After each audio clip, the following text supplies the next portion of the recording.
Guys, make sure you're following us on Spotify and Apple Podcasts. It massively helps us out. Enjoy the episode.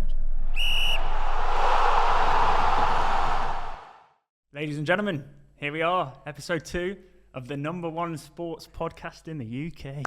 I can't believe we went #1 first week. You know? Yeah, that is crazy. Yeah, I mean, we're honoured to have Ben with us today as well, who is, where are you currently sat?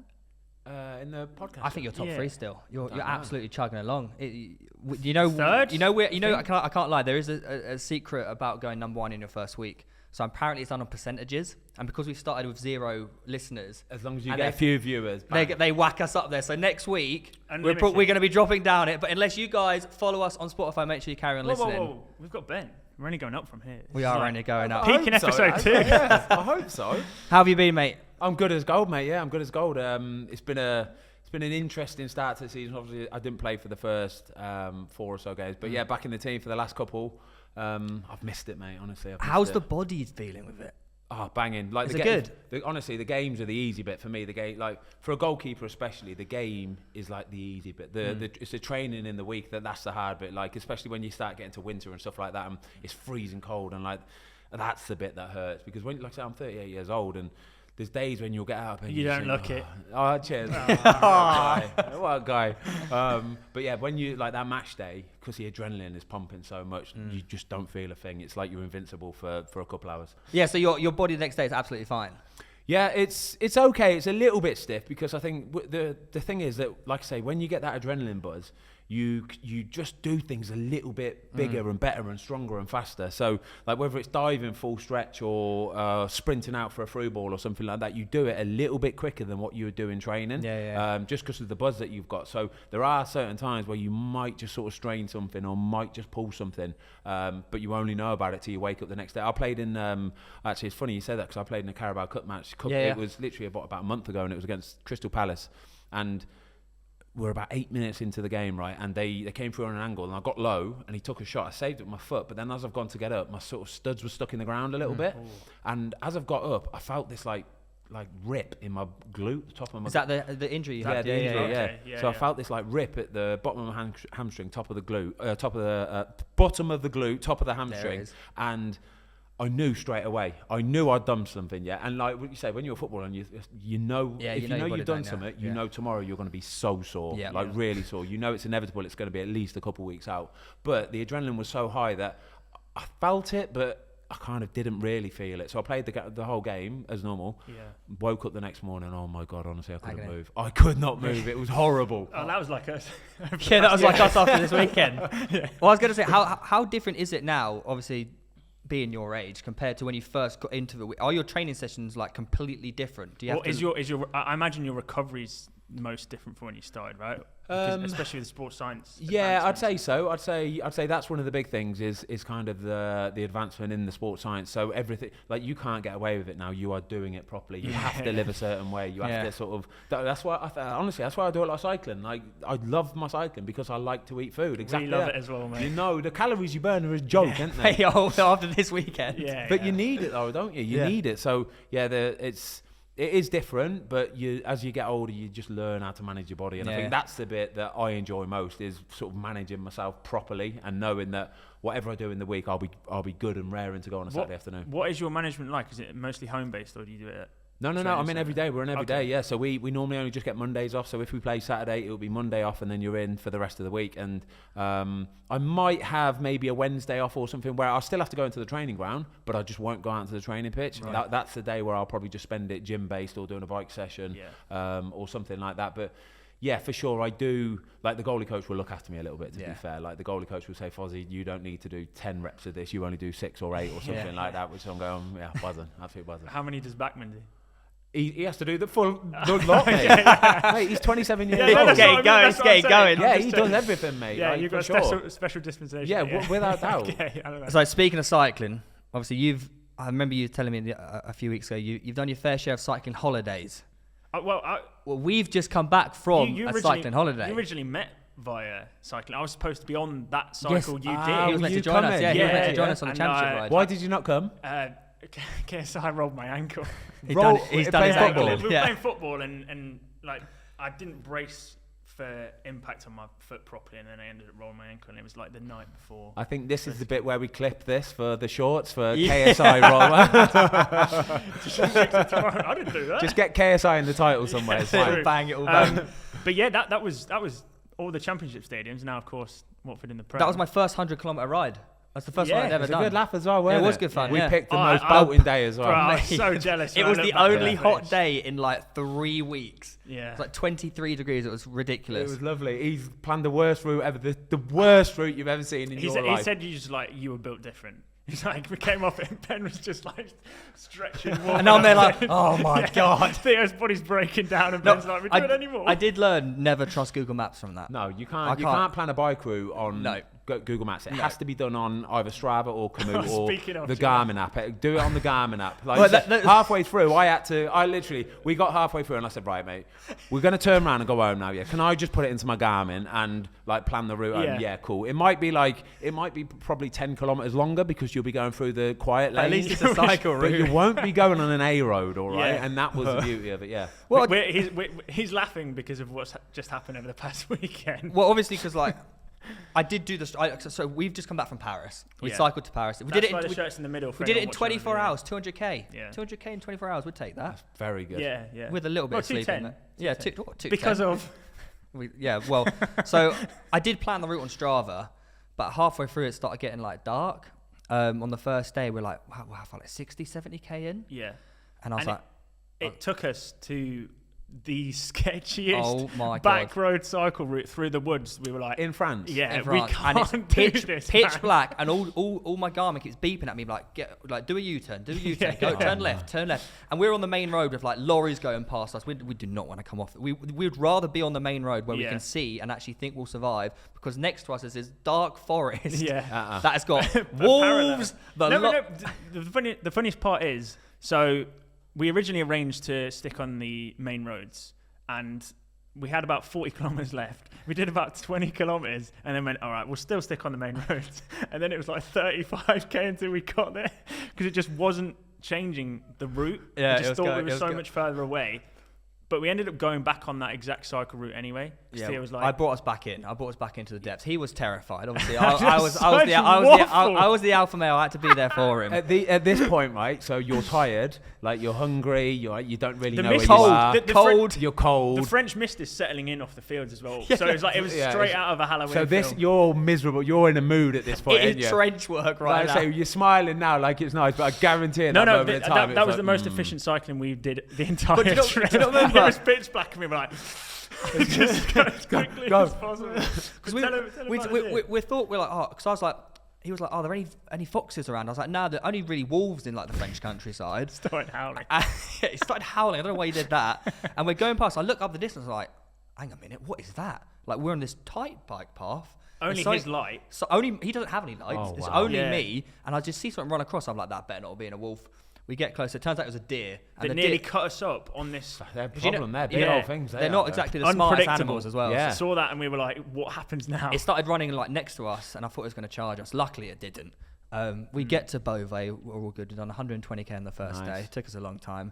Second day was probably the best cycle I've ever done in my life. That was the best day For of French cycling coun- I've yeah. ever French experienced. countryside. French Nice. countryside. Unbelievable. I think I've done 25 it. degrees. I think when you do like London to Paris, yes. that's you stop. One of the stops is Beauvais. So Yeah, I think yeah, I think yeah. I remember You it probably doing did it, the like, exact route that starting we the did. exact route, probably. Yeah, it is beautiful. Through the isn't it? French towns. and so- Like how much difference is it in France where like I remember doing it in France and obviously there's a whole train of us going through like but people are hanging out the windows and stuff and like clapping you and stuff like that. It was incredible. I said this to Theo. France is so much more accommodating for Accommodating. cyclists. But I even when you know. get overtaken England by is- cars, they give you a whole car space. It's lovely, they isn't move it? over to the left lane. Imagine that. Yeah, it's crazy. And it sounds so stereotypical as well, but no joke, right? We're going through these little like villages and stuff, and there's like French people with holding baguettes. baguettes.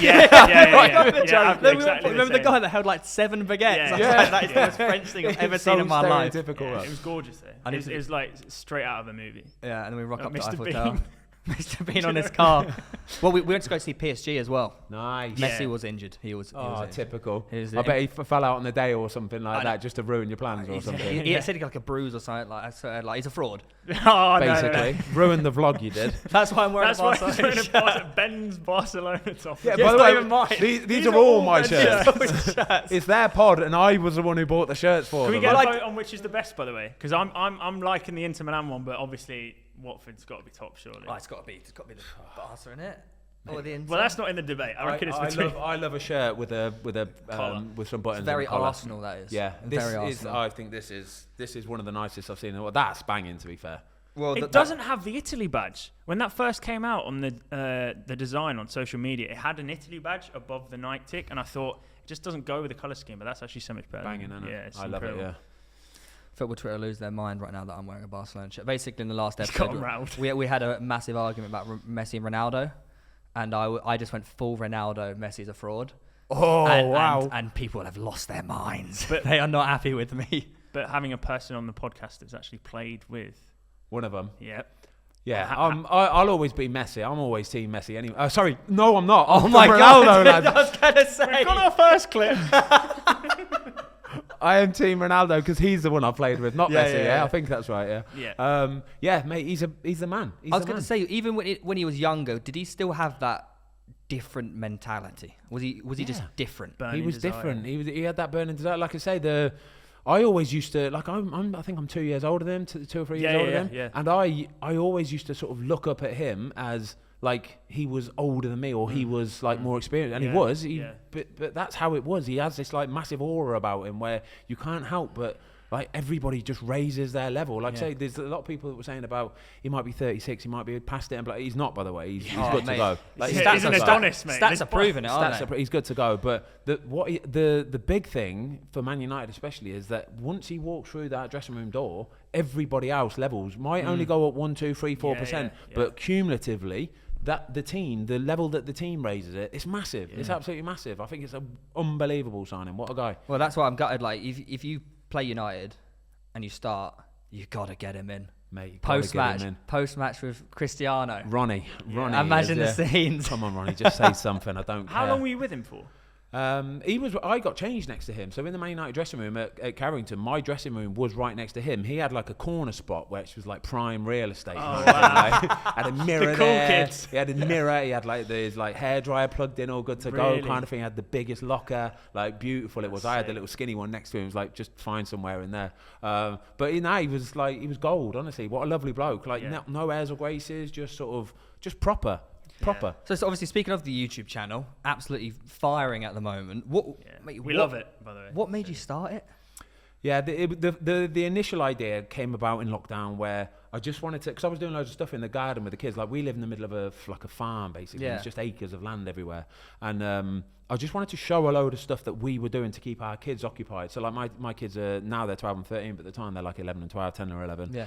And I was doing so much stuff in the. I said weather was banging. Do you remember? Yeah, lockdown? oh mate, the first lockdown. It was incredible. That's when everyone took to running 5Ks. And Mate, if I could go back now to lockdown like that, I would be gone. Talked about that so many times. Time in my life, Really? honestly. The time in my life. I loved it as well. I loved just it. because you had so much time to So be much yourself to do. Like, the house was clean, top to bottom, sorted out, cupboards clean. It was a weird amount of time you got to yourself. I know. Yeah. It was amazing, wasn't it? It was absolutely amazing. So I absolutely buzzed. So like I said, I was doing stuff in the garden with the kids. Like I was setting up assault courses. I was doing it was like So Krypton cool. Factor or something. I don't know if you remember Krypton Factor, but it was like that, like cargo nets and stuff. We were pulling the nets off the goal and like pinning them down to use as cargo nets and stuff. It was wicked. I was spray painting on the grass. Tough mudder. So it was wicked. So and I was like, maybe it'd be cool if I could just show people how to entertain their kids, all that kind of stuff.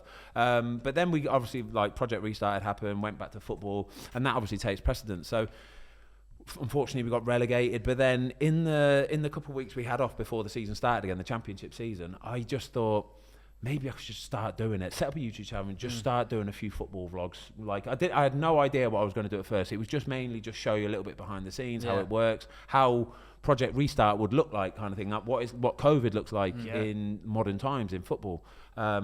And then one time I just thought, do you know what? Should I just stick the GoPro in my goal? I didn't ask anybody. It's naughty. It's proper naughty, because there's so many copyright laws. As you've got, anybody in YouTube would know this. The copyright laws on stuff, especially football content. Mate, I've been done. But is it, for sure. Is it not okay because it goes out way after the live content? No, it doesn't matter. You're still not allowed to show any actual match footage. All right, nothing. Right. Nothing. But the fact that it was COVID and it was lockdown still, and there's not really much football. There was football on telly, but people were just craving something new, weren't they? The lengths people were going to put content out was incredible. Like BBC getting like Lineker and all of them to do like top 10 players. Do you remember all that stuff? I think they're still chucking them out, you know. Yeah, they're bet. But like that's what I mean. Like I think so because there was people just craving content, and it was a championship, and it was a good look story. Every video was a good look story, and it all felt nice and that. They were just like, no, we'll just keep this running. But I tell you that the way that it came about, where it got really exposed, and how I had to just like basically agree a contract with the EFL and Sky Sports, who were brilliant, by the way. They were fantastic.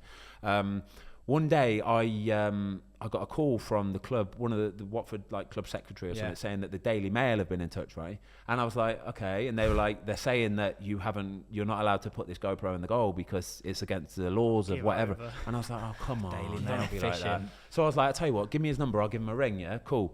Yeah, sweet as a nut, so I'll give him a ring. And he was a sound bloke, like, wicked, like, yeah, I totally understand, I know what you're doing. I was like, it's great, it lets the fans see it, like, you're bored at home. Yeah, totally agree. Literally that night, Daily Mail story, Foster shouldn't be doing this. And I'm thinking, mate like, I had a world-class conversation with him earlier, and he's just got to do that. Mate, that is the Daily Mail through and through. Mate, unbelievable, yeah. So, but to be fair, that probably actually helped me, to be fair, because from that moment on, Sky Sports and EFL and me, we got together and we said, right, can we just carry on doing it to the end of the season? We'll draft up a contract or something like that. Boom, signed, sealed. Did they do that because they'd seen on your YouTube channel originally what you could offer in terms of... Yeah, but it's because, like I said, I've been in football 20 years. I know exactly what I can and can't show, and I know how to make it look good. It's always edited really nicely. Even though we've got Will Hughes like potty mouth swearing, you'd blur it. You know what I mean? You'd pixelate his mouth. You'd blur the swearing, and like the amount of kids that were watching was outrageous. It was incredible, sort of thing. So yeah, they were happy to keep it going. I feel like everyone turned into a Watford fan during that time. Oh, absolutely. Yeah, it was incredible. Well, you literally are a Watford fan now. Well, now you find yourself in the Premier League. Yeah. I'm assuming it's a lot tighter. Oh, wow. Mate. Like wow. Yeah. So yeah, like GoPro in the goal, like they're like, no, listen, apparently there's a rule change at the end of this season where there's a little bit more flexibility. Like the contract that they signed, or something, I can't remember exactly the words to what effect was. The contract they signed runs out at the end of the season, which gives players a little bit more flexibility with what they can show and when they can show it and all that kind of stuff. Is that down to you? If I want to do it, no. That's literally one of the big rules. That's one of their rules. I mean, the fact that they are reassessing that regulation is down to them. I don't know, but I think you've got to take a bit of credit for that. I don't know. Either way, all I know is that I can't put any GoPro in the goal for this season. So my guidelines are basically for an hour and a half before kickoff and half an hour after kickoff, I am not allowed to show any content. I'm not allowed to show before kickoff. Yeah, I'm not allowed to show dressing room or anything, and it's like, oh my word! And this is only at the minute though, because there's like there's basically, it's, I don't know how to describe it. It's like a code red thing where there's no press or media is allowed in the changing rooms an hour and a half before kickoff because of like COVID regs. Yeah. So like they want to minimise the amount of people that go in there. For example, makes sense. So they said basically because they're not allowed access, I'm not allowed access. Right. Which I can understand, but again, I'm a bit like, ugh. But no, do you know what? We make it work either way. We make it work. I'll show you all the other stuff, all the going on behind the scenes. And like I say, once that half an hour has expired after the game, like you say, I want to see if I can grab some players and stuff like that, and just get a little bit of a post-match match reaction or something like that. That'd be cool. Well, that's what I hope. I hope that when this contract or thing at the end of the season does change, I hope it benefits the players, because I want to see more people doing this. Like, there's a change in paradigm as well towards people enjoying more content online as opposed to just like only getting their Saturday 3 p.m. we've got football. Will Troost-Ekong at Watford. He's just started. I know. I just saw it. It is incredible. Like, natural as well. He showed me some of the footage, like, because he's going to do it when he's away with Nigeria on international duty. Cool. That's really cool. Mate, some of the footage is bonkers. It is bonkers. Like, it's His access, he's a captain of Nigeria, yeah? Right, Nigeria is massive, right? Yeah. The pulley he's got is incredible, right? So if he wants to bowl around with his GoPro going, no, I'm going to show them, mate, they let him, all Yeah, right? the fact that he's captain as well. Like, no one's going to be like, No, oh, don't do But this, don't do that. But people in those positions being the ones to change it is actually only going to help. Exactly. The Break the structure of barriers how- a little bit. Yeah, 'Cause- absolutely. So like he said, so when I first started doing it, okay, I was pulling the camera out and like, imagine you're a couple of my teammates, you would literally go, what are you doing? Yeah, 100%, of Why are course. you videoing me? Still get that sometimes in like the YouTube circle. It's like, For oh, sure. come on, man, let's just Yeah. enjoy can we what have we're a nice doing. time? Yeah, Yeah. I know. But yeah, I get that a bit as well. I don't care. I'm going, yeah, whatever. Don't care. I need to make a vlog, all right? But yeah, I, like at first, they were genuinely like, stop filming me, stop filming me. And then they start to see what the videos are and how they look and stuff like that. Yeah, but then, you'd never paint your mates in it. No, well, of unless of course it was like funny. At and first, though, you intentional. never know, do you? Yeah, You just never know. Yeah. So they see what the videos are and how they look and stuff like that, and then you actually get people start to play up to them, like Will Hughes, for example, of and course. that. So like Will took his he borrowed one of my GoPros to take away with him to Nigeria, and he said straight away, because like he said, the lads have seen your videos, they watched the cycling They GK. wanna be in it. He says they know what it is. Yeah. So he said all I had to say was, I'm going to just do match vlogs a bit like what Ben does with Cycling GK. So he said straight away the lads were just all over it. That's so good. All That's over so it. good. I saw in one of your videos that you're on FaceTime to Soyuncu, and he was like, oh, I enjoy watching your YouTube. Who's the craziest person that's turned around and been like, I really enjoy watching your vlogs? Mate, this is some time and a half, by the way. So, right, literally, so Ozan Turfan, is a Turkish player for us. Yeah. He is massive. In Turkey, he is massive, right? Really? So just going on FaceTime to Soyuncu and saying, you're a big fan of Cycling GK? Yeah. And he's like, yes. Like, the spread from that was outrageous. Really? The amount of, like, Turkish outlets that were tagging me in Twitter. Like, Mad. Basically, like, it's like Sky Big time in Sports. Turkey. Yeah, like, basically, Sky Sports in Turkey tagging me in it. They've got like 10 mil followers, all this, tagging me in, blah, blah, blah, go watch his video, all that kind of stuff.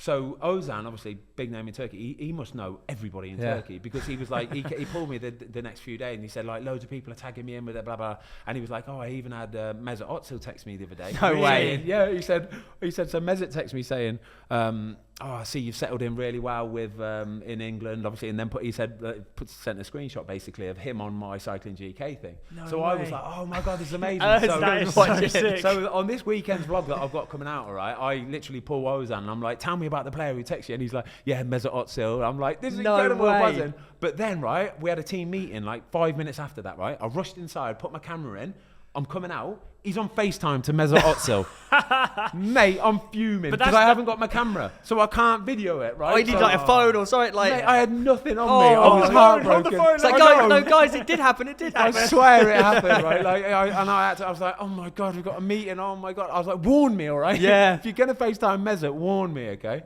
Do you know what? It doesn't surprise me that he's into it, because like he does like Fortnite. Like Yeah. Yeah, he remember- does. He's does. got an Into that esports world. team. He's got an esports M10, team, yeah. isn't it? Yeah. I think. Mate, I really want to see like in Qatar next year, like get me Declan Rice vlogging behind the scenes Mate, at the World how Cup. much would that ban? I was wondering where you go. I was like, Like, oh yeah, yeah. the World Cup. Yeah. Mate, who doesn't want to see an England camp behind the scenes? Because But that's why you get so that's much why- free time, don't you? That's like why Lions Den was so successful. Yeah. in terms Exactly. over the Massive. summer. I Yeah, know. Because It was it awesome. just helps to see players in like a different light. Because I think previously players have been so cut off from like fans and like real life. Essentially, they're seen as like aliens. yeah. Whereas now you Or- get to see these players like the Mason Or just Mounts. professionals, as Yeah. opposed to Jack Grealish, for great example. talents that are footballers and also really enjoy Exactly. It just being normal. humanises them more, Yeah, doesn't it? absolutely. It humanises them more and just makes people go, oh, actually, he's kind of just like me. Like, he Yeah. might like the same food I like or does the same stuff I do. And that's what it's about, I think, is just Yeah. breaking those barriers down a little bit. But like I say, I think if we spoke about it when we went for our Yeah. bike ride, didn't we? If one of those boys started doing it,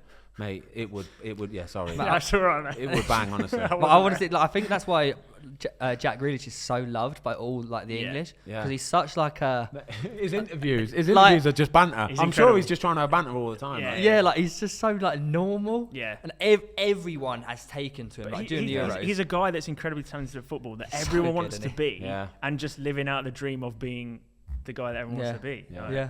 So what is your plans for YouTube then after this season? I guess. So I honestly thought that this might be my last year in England. Yeah. I've always wanted to go out to America, and I'd love to be able to do what I'm doing with the Cycling GK, but out in America, kind of do it for one of the MLS teams. And I think just probably trying to show like the transition of what it looks like when players go out there, because there's been quite a few English players that have gone out there. You never get to see the journey, and I'd love to be able to show the journey, what it looks like. Ryan Shawcross is out there at the minute, isn't he? He signed Kieran for Miami. Gibbs as well. I don't know how that works. I don't know what it looks like. Where do you live? Sort of thing. What do you do on a daily basis? Kind of thing. You out in like Hollywood and all that kind of stuff. It'll be so interesting. But I think that's why you're so successful in what you do, because it's just genuinely authentic. Like people are just coming along for the ride. Exactly. Yeah. So I'd love to be able to do that, but like I said, I don't know. I just feel good still. I feel fit. I feel like agile. I feel sharp. All that kind of stuff. So I think I'll probably just stay in England as long as I can. We're just like, I love it. The fact that I've never actually. Do you know what? I've played football for 20 years, and I've never been in the position where my contract is up at the end of the season. Really? So this is the first time in 20 years where I don't know if I'm going to have a job at the end of the season. Yeah. I have got a job because cycling GK is a bit of a job. Don't worry about that. But it's like on the football terms, like it's the first time, but it's actually quite exciting because I'm in a place where I can not pick and choose, but I have a lot of options available to me. That's really, really good. I feel like YouTube as well, like I don't know what you want to do after when you actually retire, but doing this will open up so many more doors, because people at like BT and Sky Sports, they'll see it and be like, look how natural it is in front of camera. I think it was just so many digital world, doors. lads, I'm not joking, is the biggest thing I've ever seen in my life. Like, I've been a footballer for 20 years, and I'm sort of well known in the football circles. In the football circles, like that's Ben Foster, who plays for, mate. At this moment in time, right, honestly, I've got the YouTube world, which is outrageously big, and then I've got the football world, and like just coming here, like I must have had 5 or 6 people just walking here from the train station to here saying, "Love your videos." They don't say football anymore. They say "Love your videos." But I think I buzz off that even more. I love it. Depends how well you do. I feel like it's much more personal touch, isn't it? If you're racking up saves, they go, cheers for the points. Mate, you keep a clean sheet. Like I've like I say, I've been in the Premier League for like ages now, and the amount of times if I let in a last minute goal or something, the amount of abuse you get. Any chance you stopping that, you kill my clean sheet bonus and stuff like that. It must be so. Mate, it goes through my head as well. I let a goal and I think there's a clean sheet bonus gone. You dickhead. How many times have you captained yourself? Never. Honestly, really? never done it. Never ever done it. Bamford loves captaining himself. himself. Nobody captains a of goalie. course, but Nobody would captain a goalie, would they? Surely. Well, you should have captained Jose Sarr this weekend. Have you ever captained a goalie in Never in my life. Premier League? Never. I swear we captained Nick Pope in the double game week last year. No? I didn't do that. No, but that's a very I'd say that's probably one of the only times you could do it, because he was keeping clean sheets for fun. Yeah. And it's a good shout actually. So obviously with the YouTube stuff, you've faced Chris and Simon. Better than you thought? Oh yeah, really, really, really good. Really, really good. I've got to say the standard of penalties in particular, the free kicks were decent, like they were decent. The last one, right? So for the last 10, he pulled that Jabulani ball out. This devil ball. It's so stupid. It doesn't make sense. As soon as I can't hit knuckles, but that ball. You could. I guarantee you could. What I mean. With that ball, you could. Right. As soon as he pulled it out, right, I went, well, I'm going to break a finger or something. Yeah. Horrible. Yeah. So it's literally his last shot of the day, doing all this kind of stuff, and I've just gone to stop it, gone through my hands, through my legs, it's a goal. It's a Jabulani. That's that ball all day long. But I've got to say, very, very impressed, because that morning, me and my friend Tom, who does a podcast with me, I was talking about it, and I said, they won't score hardly any, mate. They're not professional footballers, all right? They are not they're very good. Better than some pros you face. Obviously, if I'm putting them in a football match, names, just name somebody they're better than, all right? I'd say if you've got to put them in a game, it's a completely different story. Absolutely. But when you're talking about dead ball striking, they were very, very that's good. what I'm saying. That's the difference. Like, last 5-6 years, all we've been doing is taking free kicks and pens. Yeah. We do it more than pros. Yeah. It's a complete different training style. All we're doing is just practicing dead balls and set pieces. Anything that looks good on a camera is what you practice. Yeah, basically. And now it's led to multiple injuries, but we don't talk about those. So do you think, I've always wanted to know, it might sound a little bit crazy. So say, for example, like me or Chris or anyone like that, anyone's like all right at football. If you put them into an academy at 7, 8 years old, or even at 12, could they make it if they had the training? Or is it? Yeah, I'd say you definitely could make it, but it's easier to say that when you're like an older player and blah blah. When you're 7, 8, 9 years old, it's so much more difficult to be that dedicated and that, you know what I mean? Especially nowadays, well, with the rise of PlayStations and iPads and all that kind of stuff. It's very, very hard. YouTube. Yeah. You've got to be lucky with injuries. You've got to be so physically strong in every department. Mentally is, for me, the biggest part of it as well. The mental side of football is bigger than absolutely anything. So yeah, I could say you could put 10 7-year-olds that are probably the best 10 players in the world at that time. Yeah. But still, only one might make it because everybody grows at different rates. You know what I mean? Like I say, you could get growing pains. Your stuff just don't connect properly. Yeah. Like your brain, you could shoot up to like 6 foot, but your brain's still not connected to your muscles and stuff like that. So it's so hard. Like again, you get a lot of late developers as well. I didn't really develop properly till I was about 18. I was just going to ask that. What age did you get? So I left school at 16. I was a chef for 2 years. So I was a chef for 2 years from 16 to 18. And then I was playing for a semi-pro team. They were in the Dr. Martens League or something. And there was just a scout saw me one night playing for the team, and it went from there. He went and signed me for Stoke City, and it went from there. There's a few players like Jamie Vardy. Yeah, I was going to say you got into quite late then. Yeah, there's a lot of players. Well, not a lot of players, but there's a few players that have come through it that way. But it's a good way of doing it. Don't get me wrong, because you get to see the other side of it. Yeah, and I think that's the beauty of it. You really do appreciate it then as well. Yeah, and obviously vice versa. Are we ever going to see you in a Clash of Creators, a YouTube charity match? Would you want to do one of those type of things? I'm all over it. I've already said like, they would be sick. So Tom Sharman, obviously the guy who does Clash of Creators, mate. He's gonna love this. We're on like WhatsApp, like I'm in, mate. Don't get me wrong, I'm in. Honestly, is that an exclusive? For sure. I don't think he's announced it yet, has he? But oh, really? Possibility, isn't it, Tom? It's a possibility. Potentially. It's all date. It's all allegedly. Date. Do you not think though, like if a team's got you in goal, that's what I mean. It's like it's ridiculous. Yeah. No, but like I say, you like, versus Pieface in penalty shootout. That'd be world class, wouldn't it? Yashin, world class. Yeah, good old Lev. Yeah, I love it. Honestly, I'd absolutely buzz off doing it. Again, though, it's one of those things where I might just have to wait till the last minute just to see with dates and stuff like that. You never know, I could have training, I could have day off. I don't know how it's going to work. Life of a professional. Exactly. Yeah, but no, for sure. Like in future and stuff, when I'm not playing football, that I'm all over that. I mean, it's so sick. Like obviously, we're not pros, but the opportunity to get to play in front of a crowd. That was almost. Well, I put that down as definitely one of the best days of my entire life, playing in front of Charlton. I know it happens regularly for you, but from a guy who's always dreamed of it, and then it actually happened. I remember walking out of Wembley, and it was the roar of the crowd. Pick that name up. You dropped it down there. Wow. And it was the fire. How many times have you played at Wembley now?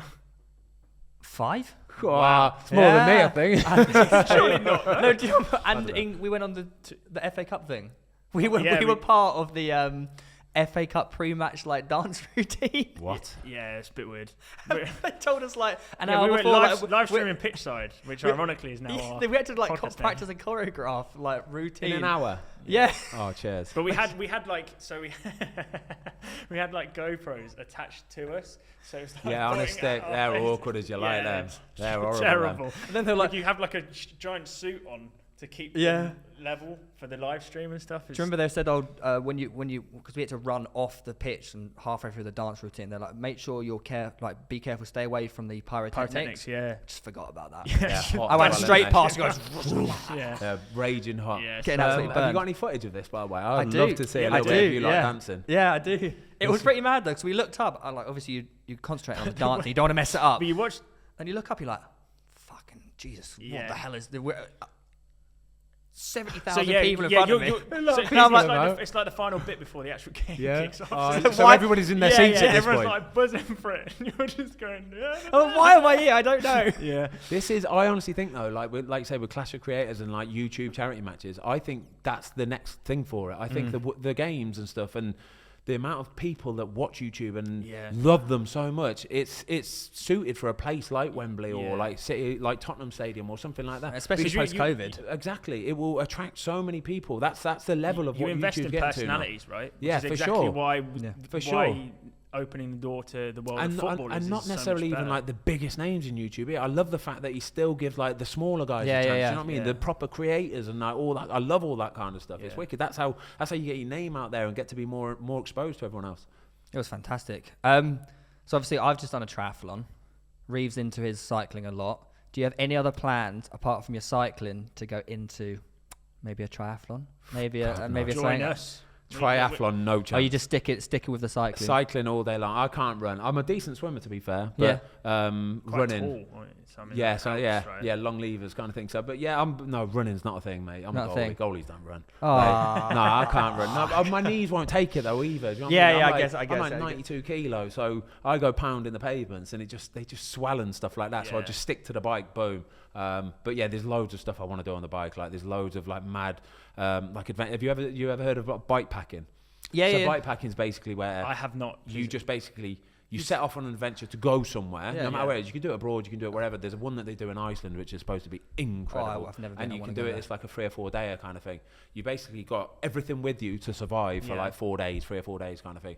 And it's all strapped to your bikes in like carry bags literally everywhere. Panniers everywhere, like all that kind of stuff. Don't. Yeah. It's world class, honestly. So that kind of stuff I would love to be able to do. That would be a belting vlog, do you know what I mean? Every night sort of like get a bit of a campfire on the go and all that kind of stuff. And yeah, that'd be wicked. But and then all like the famous climbs all around the world, Italy, France, all that kind of stuff. And America. Yeah, America. Oh my God, they do across America. They do the cycle across America. That would be belting to do. That's a good old trip, that though. But I don't know how long does it take? Oh, it's a couple of weeks, I think it is. Really? Yeah, mate. I think the record. I remember watching a documentary. They did in like 3 days or like 4 days. Like, I was like, this is so ridiculous. Mate, they're called endurance athletes. There's a guy that I can't remember his name. He's a joke, mate. He beats everybody all the time. He's outrageous, honestly. Have we seen that? Documentary on him. Is that the guy? Lachlan Morton, EF Education First. That's who he writes for. I watched one on the Red Bull guy, the ultra triathlon geezer. I don't know. I would admit my problem with the cycling is that it's the saddle sores. Yeah. Like starting day 2 in Paris, I was like, bloody hell, this is tough. But once you get going, it's not that bad. Yeah. Chamois cream, you're chamoising up, yeah? You don't know what chamois cream is? We're prepared. I barely got on the ferry. Lads, come on. Chamois cream's that's your lube, that's your Vaseline. I need it. Actually, I did. Yeah, so I joined a group of people that were doing John O'Groats to Land's End. Yeah. But I torn my groin, so I could only do like I told myself 3 days is probably maximum. So I did the last 3 days, and on the final day, I think I actually did put some chamois on. Yeah. Oh, it's essential, honestly. Yeah. Oh, I need to get it. Yeah, it's basically just like a white sort of creamy cream, and you rub it all on there, but it just keeps it all moist and lubed, so stuff just good. Sort of no friction, all that. But you have to have it on day one, because once you've got the saddle sores, you're buggered. Yeah, so you need it on straight away. Oh man, I was in so much pain. Yeah, it's powering through. But, 2 days okay. Like you get through the second. Yeah, day. you'll get through the second day, even if like you're going for a ride over 2 hours. Put some chamois on. Yeah. So bring it back to football, mate. I always think it's like unfair on goalkeepers so if a striker misses an open goal, he knows where this is going. Of course, if a striker misses an open goal, I totally agree as well. If a striker misses an open goal, goalkeepers union. It's like it's forgotten about in 10 minutes. Yeah. And then barely ever dropped. If a keeper makes a mistake, say like mini Leo Karius moment, your position they're done. Is in constant scrutiny. Like they'll get like Kepa, for example, out. Yeah. What the fuck is up with that? It's brutal. Why? Like, what the hell? Why is that a thing? It's brutal, man. On the life of a goalkeeper, I'll never let my son be a goalkeeper because it's just so hard and you'll never win. Honestly, you just got to kind of. I think the biggest part of being a goalkeeper is being reliable. Is just knowing that even if it's like a 6.5, 7 out of 10 every week, that is worth its weight in gold. Someone calls you a safe pair of hands. Boom. That's your strapline to Boom. the end, right? You are buzzing off that. I will take that all day long. You don't want to be lauded about as the best thing since sliced bread. You just want to be reliable. You know what you're going to get from that guy. But I totally agree though, mate. Like, I think the thing with goalkeeping is if you are a goalkeeper or you're a goalie coach or something like that, you can genuinely look at every single goal that gets conceded and you can analyze it and you can critique it to the tiniest. No, you can't, because it's not like goalkeeping isn't an exact science, because there's plenty of ways to sort of skin a cat. Yeah. But when a goal goes in, there are a million ways of looking at it to say maybe you should have done or could have done. You can look at head position, body position, hand position, feet position, where your eyes are looking, what he might have saw behind him, what he might have thought might have happened, and you can really boil it down so that, and it's just a conversation, like you're not killing him or anything, but you're going, next time maybe try it. And if the goalie, as long as he's sort of sensible enough, will go, yeah, I see what you're saying, I understand what you're saying. And you need the goalie as well at that point to go, what were you thinking at that moment in time? Because then if it happens again, you can possibly change it. These are tiny details. I'm talking pro level here. This is a pro level, but this is a conversation I'll have with my goalie coach like tomorrow. I'm back in tomorrow after the game, and like the first goal, I should have saved the first goal against Matty Longstaff the other day against Newcastle. We just watched it. So should have saved it 100%. Like, I'm going for it. So I basically I see that he's got his head down, so he knows there's loads of bodies, but he knows his angle that he's at. He can only put it in the top corner. Yeah. It's the only place he can score. He's not going to cut it back there because there's too many people. The only place he can kick the ball is to my left, right? And I know that because I can see him. He's got his head down. It takes a quick glance, and then his head's back down again. So it's the only place he can do it. So I'm half on my way. That's like using your nous a little bit. That's just the experience of you do the quick calculations, the quick maths, and you know it's basically the only place he can put it. So I'm on my way already. If you watch the video, I take half a step, and as I'm going, I'm thinking, boom, I've read him like a book. The ball's on its way. I'm going to save this bad boy. I thought originally you were going to save it. It's a doddle. It's a doddle with a save. It is, So I'm on my way. We didn't want to be too critical. No, we God, no. Like, do we ask him? You have to be a realist. I'm a shit keeper. I can't talk about it. You have to be a realist. That's like the best goalie's a realist. And you go, cool. Like, I'm not trying to make a mistake. It's just how it goes sometimes, kind of thing. And he struck it lovely. Did you think you'd saved it? Oh yeah, for sure. I thought I'd saved it. But the problem is when you go with your top hand like I did, you don't have the same what's the word, feel. Right. You don't have the same feel as going with that hand. You know exactly where that is because it's just there. But that one, you're pulling over the top. And is that because your hand's backwards? It's backwards on yourself a bit, and you lose like the feel in the position a little bit. You lose like the strength in your fingers a little bit. So the ball just went through the fingers, and I was fuming because as soon as I got a touch, I thought, oh, hope that's gone over.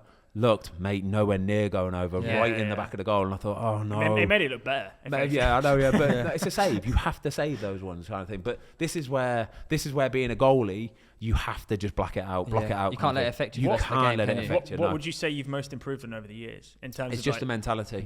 Oh, really? Being calm, being relaxed, chilled, and like I say, if you do make a mistake, you have to just go, well, it is what it is. 'Cause I think that's something I've learned as a person, not even just as a goalkeeper. I think once you can start to just be real with yourself and understand who you are and what you are and what you can do, your limitations, your capabilities. As soon as you know that, you can smash it, whether it's life or being a goalkeeper. So.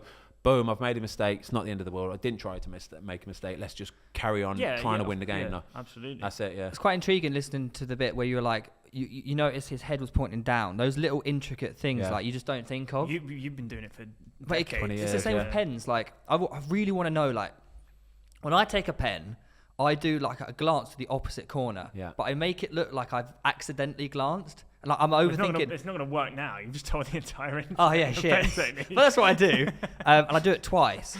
And the keeper goes there, but like, how do you know where the guy is going to kick the ball? Like when they're running up, can you?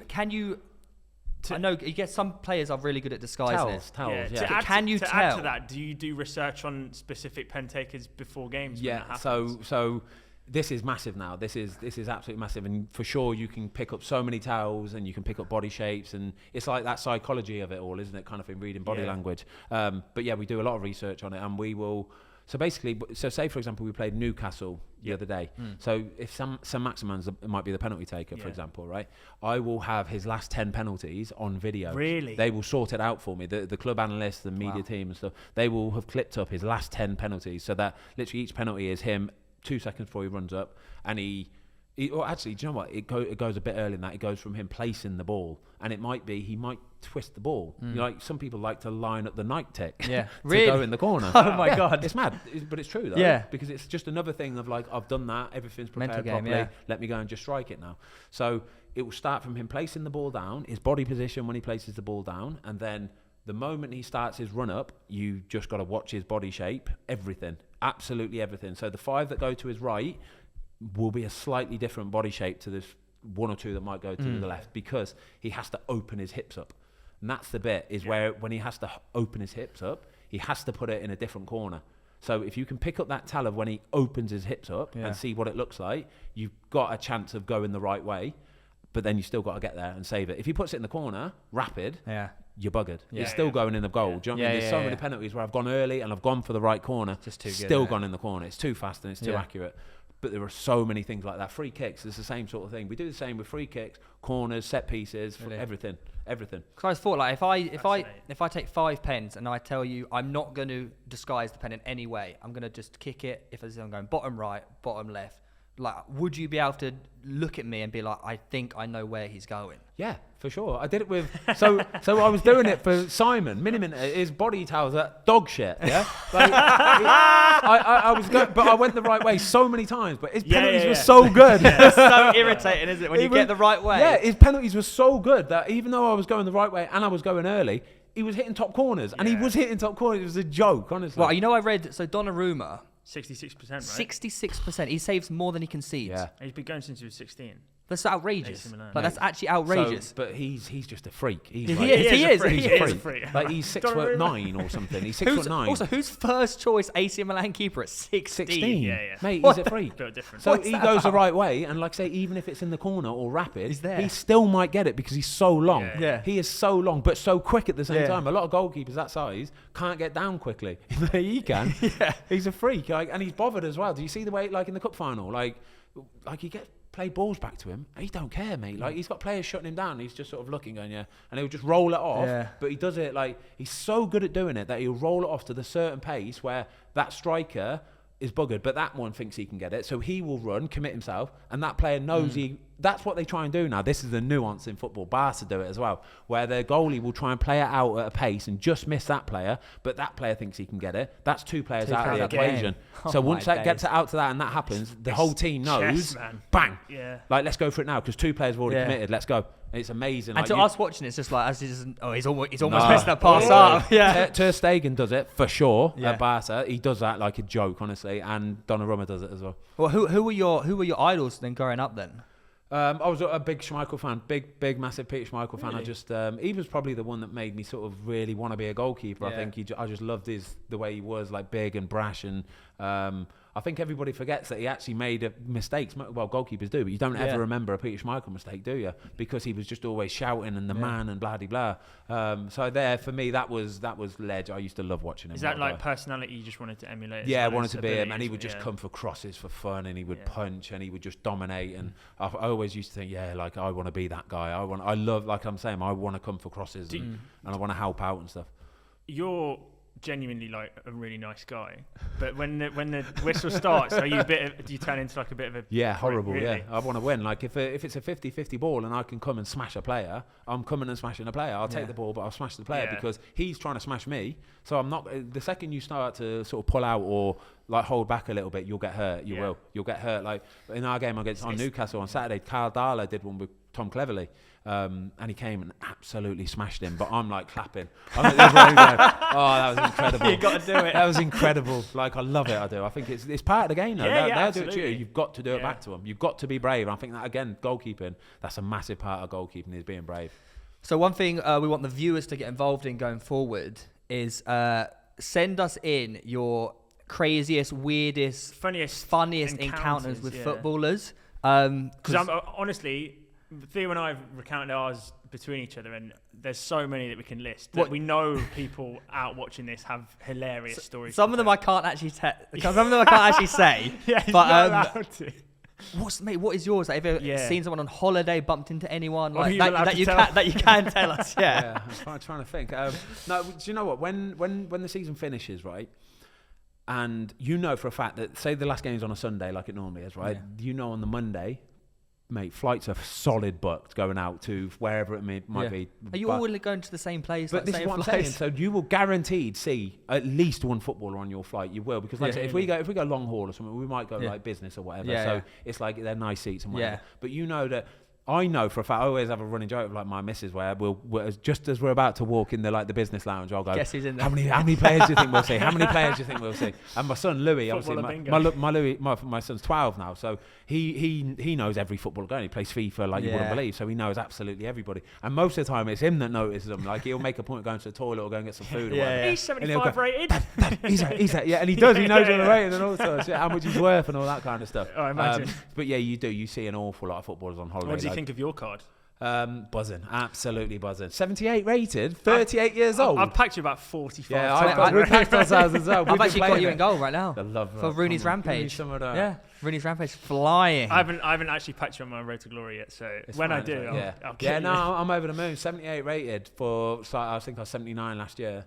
No, absolutely buzzing. That's good. Considering you're getting older, exactly. I thought they'd seem punish to think me. Like as soon as you get a year older, you're something like. I didn't play last year for the second half of the season. I haven't started the season. Yeah. I thought I'd be down at like 72, 71 sort of thing. No, Silver. 78. Oh, you legends! Absolutely buzzing. The man at EA Sports is a cycling GK Yeah, fan. probably. Yeah, probably. What's SAR's rating? 78. Me, 78? Is Masar and Musa Sissoko, the highest rated players. Different positions. Obviously, he's got an inform now, though, hasn't he? Yeah, 82. I think it is. Yeah, 95 pace. He's been done dirty though. 94 pace. He's without doubt the fastest player I've ever seen in my life. Really? Ridiculous, yeah. But 78 rated for Masar. I'm not having it. He is, mate. You watch a few years time, it'll be somewhere massive. It's funny you say that because Theo was telling me that you told him. You told me to put him in my get team. him in a FPL. It's a man. And I didn't do it. Saying that, I didn't do it either. But well, lads, I don't know. I didn't do it, but I am top of the leaderboard right now, and I am absolutely flying. Like, what can I say? Are we going to spend time talking about Fantasy Premier League now? Because I've had the worst season in the world, and I don't like it. My balls, it hurts so much. My ball knowledge. I don't know. No. We are only 6 game weeks in, mate. People get on to me saying, Theo, you're deluded. You have deluded opinions on football. You can't argue with the fact. Speaks for itself. They can't argue. Speaks for itself. Lads, I'm first. I'm also top 2,000 in Cycling GK, which is the biggest league. So we talked about this earlier, guys. Sorry, my Cycling GK mini league on Fantasy Premier League. It's got 110,000 players in the league. That's ridiculous. Which is outrageous. Yeah. And a couple of I think it was this weekend or last weekend, we were the top rated mini league in the whole game. I have 8 million players, so it was incredible. But in my own mini league, I think I'm like 70,000 or something. Well, mate, I'm the top 2% in That's really good, top mate. 2%, lads. Really, really good. I'm jealous. You know, some of your FPL choices, are they based on how good you think a person is in real life, or are you like a stats guy behind the scenes? No, I think I need to do it a different way. I think I get too attracted by the big names and just trying to put sort of, all the big names in there. The ones sentimental. And it's a sloppy way of doing it. Like, you need players like Rafinha and Benrahma and Ismail Sarr, for example. You need these sort of players in there. You have to have Mo Salah. I made the big mistake of going top heavy and having the big. You don't have Salah. You went Johnny Bravo. Oh, mate. you can't changed it for this week. Salah is the one you have to have. He is essential, and I'm sorry. I apologise. I made a mistake. It's okay. We'll be better next time. But I've already taken Kane out. Sorry, Harry, but it had to be done. Mo Salah straight back in there. Do you ever get inside knowledge?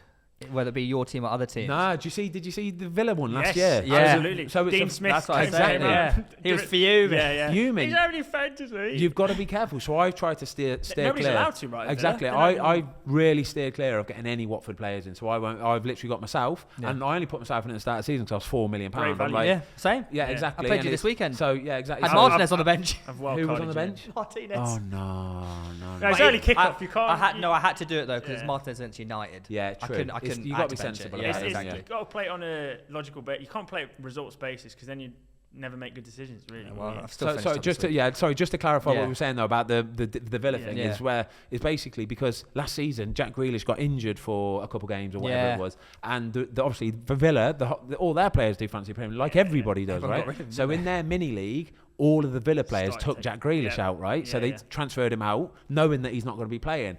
Everybody clocked onto this, saw that Jack Grealish was out. The club hadn't announced it or anything. They hadn't said that Jack Grealish was out, but somebody saw it and was like, put 2 and 2 together, basically. He must be injured. He must be injured. Those FPL sort of like Reddit / Twitter kids, they get onto everything. Everything. They're like bloodhounds, man. They know everything. Like this year's not as bad because obviously with the limitations that clubs have and stuff, but like I remember Connor Cody transferred out Jimenez on a wild card because obviously I don't think he was necessarily playing too well, and everyone was like, Jimenez has got to be injured. It's got to be injured, yeah. Mate, that's the way it goes though. Like it's just wildfire. It spreads, and then it like coming up with conspiracy theories and all this kind of stuff. Yeah. So who's your captain this week? I haven't done it for this weekend yet. I have to wait till Friday, mate. I wait till Friday. You never know when injuries are going to come on. Is it Europe this week as well? Yeah, it is. I think it's Europe this week, so you've got to wait till Thursday, Friday. It's Champions League this week. Yeah. We've got to wait till later in the week. You should know. As an Arsenal fan, I'm not really into the Champions and the Europa League stuff at the moment. It's a bit sad. So, I think, what's your opinion on Arsenal this season? I think that everyone got onto them at the first couple of games. I said, lads, watch, we're going to turn it round. And I feel like we are starting to turn around. I feel like Aubameyang's coming back in. Tommy Yasu's quality. That guy is Ramsdale's doing fantastic. I think. I buzz off Ramsdale anyway. He's a proper goalie. Yeah. Like I always do a vlog for Saturday Social every Saturday morning. It will go out on Saturday Social, and I was just talking about Aaron Ramsdale.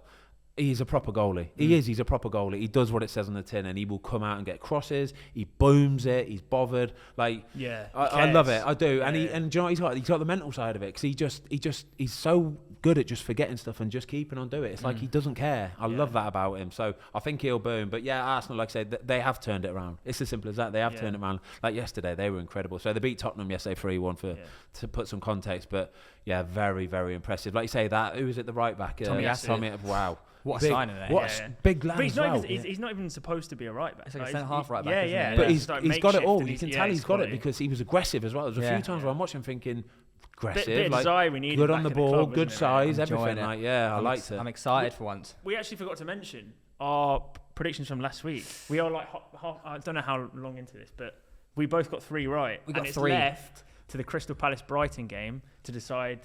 Who did I went for a Brighton win, and he's gone for a Palace win. Yeah. If Brighton beat Palace, they're bloody top of the league. They go top. Yeah, what is that all about? It's at Selhurst Park though, so I just thought. I think Brighton are going to do it. I think that's got a draw. That's what Chris. Yeah. Which we don't talk about. Chris didn't. We didn't even know Chris was. Yeah. You didn't know Chris. Well, should we do the predictions now then? Come on. Should we do it? No, we'll do it at the end. Do it at the end? Yeah, we've got. All right. So okay, in that case then. So every episode, we've only done one. This is the second one. We've got a quiz. A footy quiz. Oh. And to be fair, we told everyone, so we get the viewers to do it as well. We said, don't cheat. Because obviously they could cheat. By skipping forward and I haven't cheated. Them don't cheat. I thought don't cheat. I sifted through a few comments. A few 5 out of 5s that looked a bit fishy to me. A few Google answers. But so Chris got 3 out of 5. Okay. Yeah. Are you ready? Yeah. Question number 1. Fair enough. How many clubs competed in the inaugural Premier League season? I can't help you, mate. And on some of the questions, I am willing to give a Solomon clue. Premier League. It's always been 20. Is that the final answer? Yeah. The answer is 22. That's what I said. I said I thought it was always 20. Yeah. I thought it was always 20. That means they must have relegated like 16, 15. Are you sure? Yeah, 22. I'm in Ben's corner at this point, because I still don't think that's real. Was that maybe they had to do it to phase out, because I think maybe they had 24. Yeah. They must have had 24 from when it went to just like Division 1. Yeah. And then when they announced Premier League, it must have gone to 22, and then the season after 20. See? I don't know. I ain't having it, but still, it's the only thing I can think. We're both on one. Wait until Football Twitter see that I've actually completely made that up, and they're going to Who scored the first goal? Who scored the first Premier League goal? Was it a Blackburn player? Nope. Oh, I don't know. Ryan Giggs? Nope. He said that so. He said it's so confident. Who was it? Sheffield United is playing for at the time. Phil Jagielka.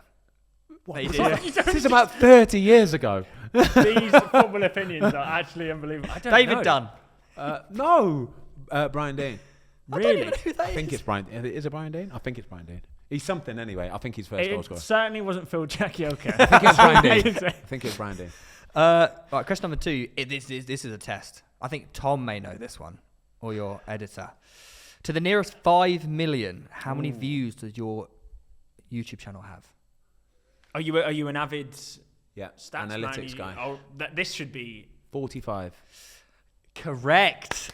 Well done. It was 46. So yeah, 45 is the correct answer. Yeah, that was easy. That's 1 out of 2. We're absolutely flying. Wait, so if he thinks it was 45, you've had a mega week or something. No. He just said nearest 5. Oh, so okay, I just went for the one I know is nearest 5 million. Yeah. I could have told you it's 46, but 45. That's fine. Number 3. England's all-time leading European Championship goal scorer has a tally of 7 goals. Who is it? England's all-time leading Euros goal scorer. Tally of 7. Who is it? That's a good question. There's been some good English strikers in the past. Or players. Present. Yeah, all present, yeah. No, just let him... Yeah. We're in the head now. Can't be Harry Kane, because it wouldn't be a question. Because there's no point in asking the question, because it's too obvious. Ooh, or is it a double bluff? Who knows? Actually, we want you to get points, though. No. So don't help me now. I don't like help. I just want you to beat Chris. Yeah, we do actually want you to beat Chris, so... We're going to have to take a name. Do you want a Solomon? No Solomon clues. No, we're not allowed any clues, yeah. Oh, God's sake. Jermaine Defoe. That's a rogue shout. That is actually But that is it the most rogue shout I've ever. Could have gone Rooney, Owen. The answer is Alan Shearer. Is it in the Yeah. Euro 7? Yeah. I think like 96, he smashed it, didn't he? Yeah. So he probably made up for quite a lot in there. Big Alan. Big Al. Top Premier League goal scorer as well. Harry Kane's probably beat that. He's probably getting close now, isn't he? Surely he's getting close. It's not the answer, unfortunately. Yeah, he's 1 out of 3, so you got to get 2 out of 2 to. I'm having a nice time either way. Equalise Chris. This one is a true or false. Frank Lampard has scored more Premier League goals than Thierry Henry, Fowler, and Owen, not combined individually. Yeah.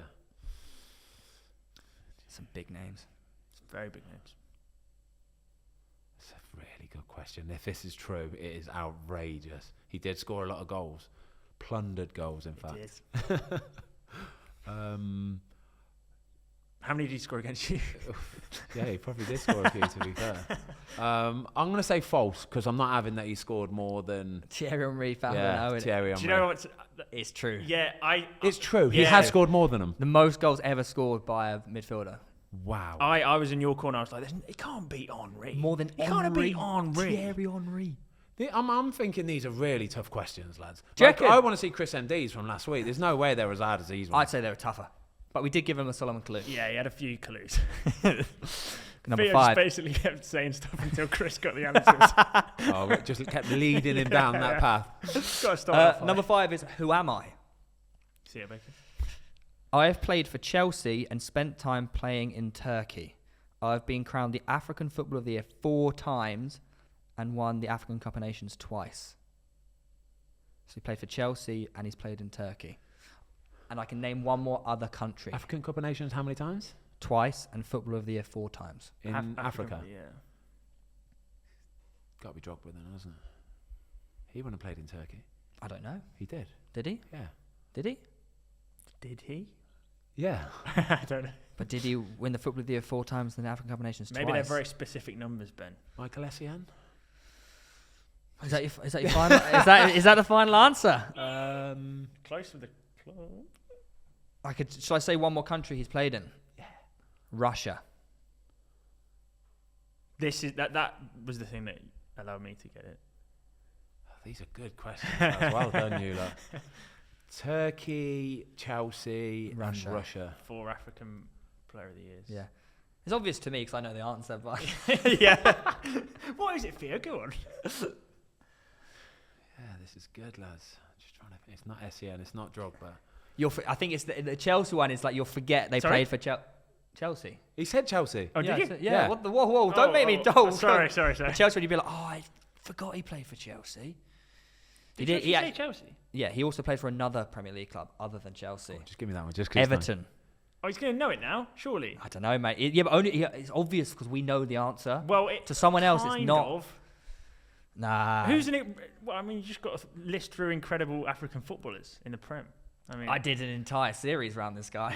Yeah, you did actually. Oh, God. If Ben was a real fan, this I would reckon be time straight up. away. All I've got is Yakubu in my head. Yeah. Yakata.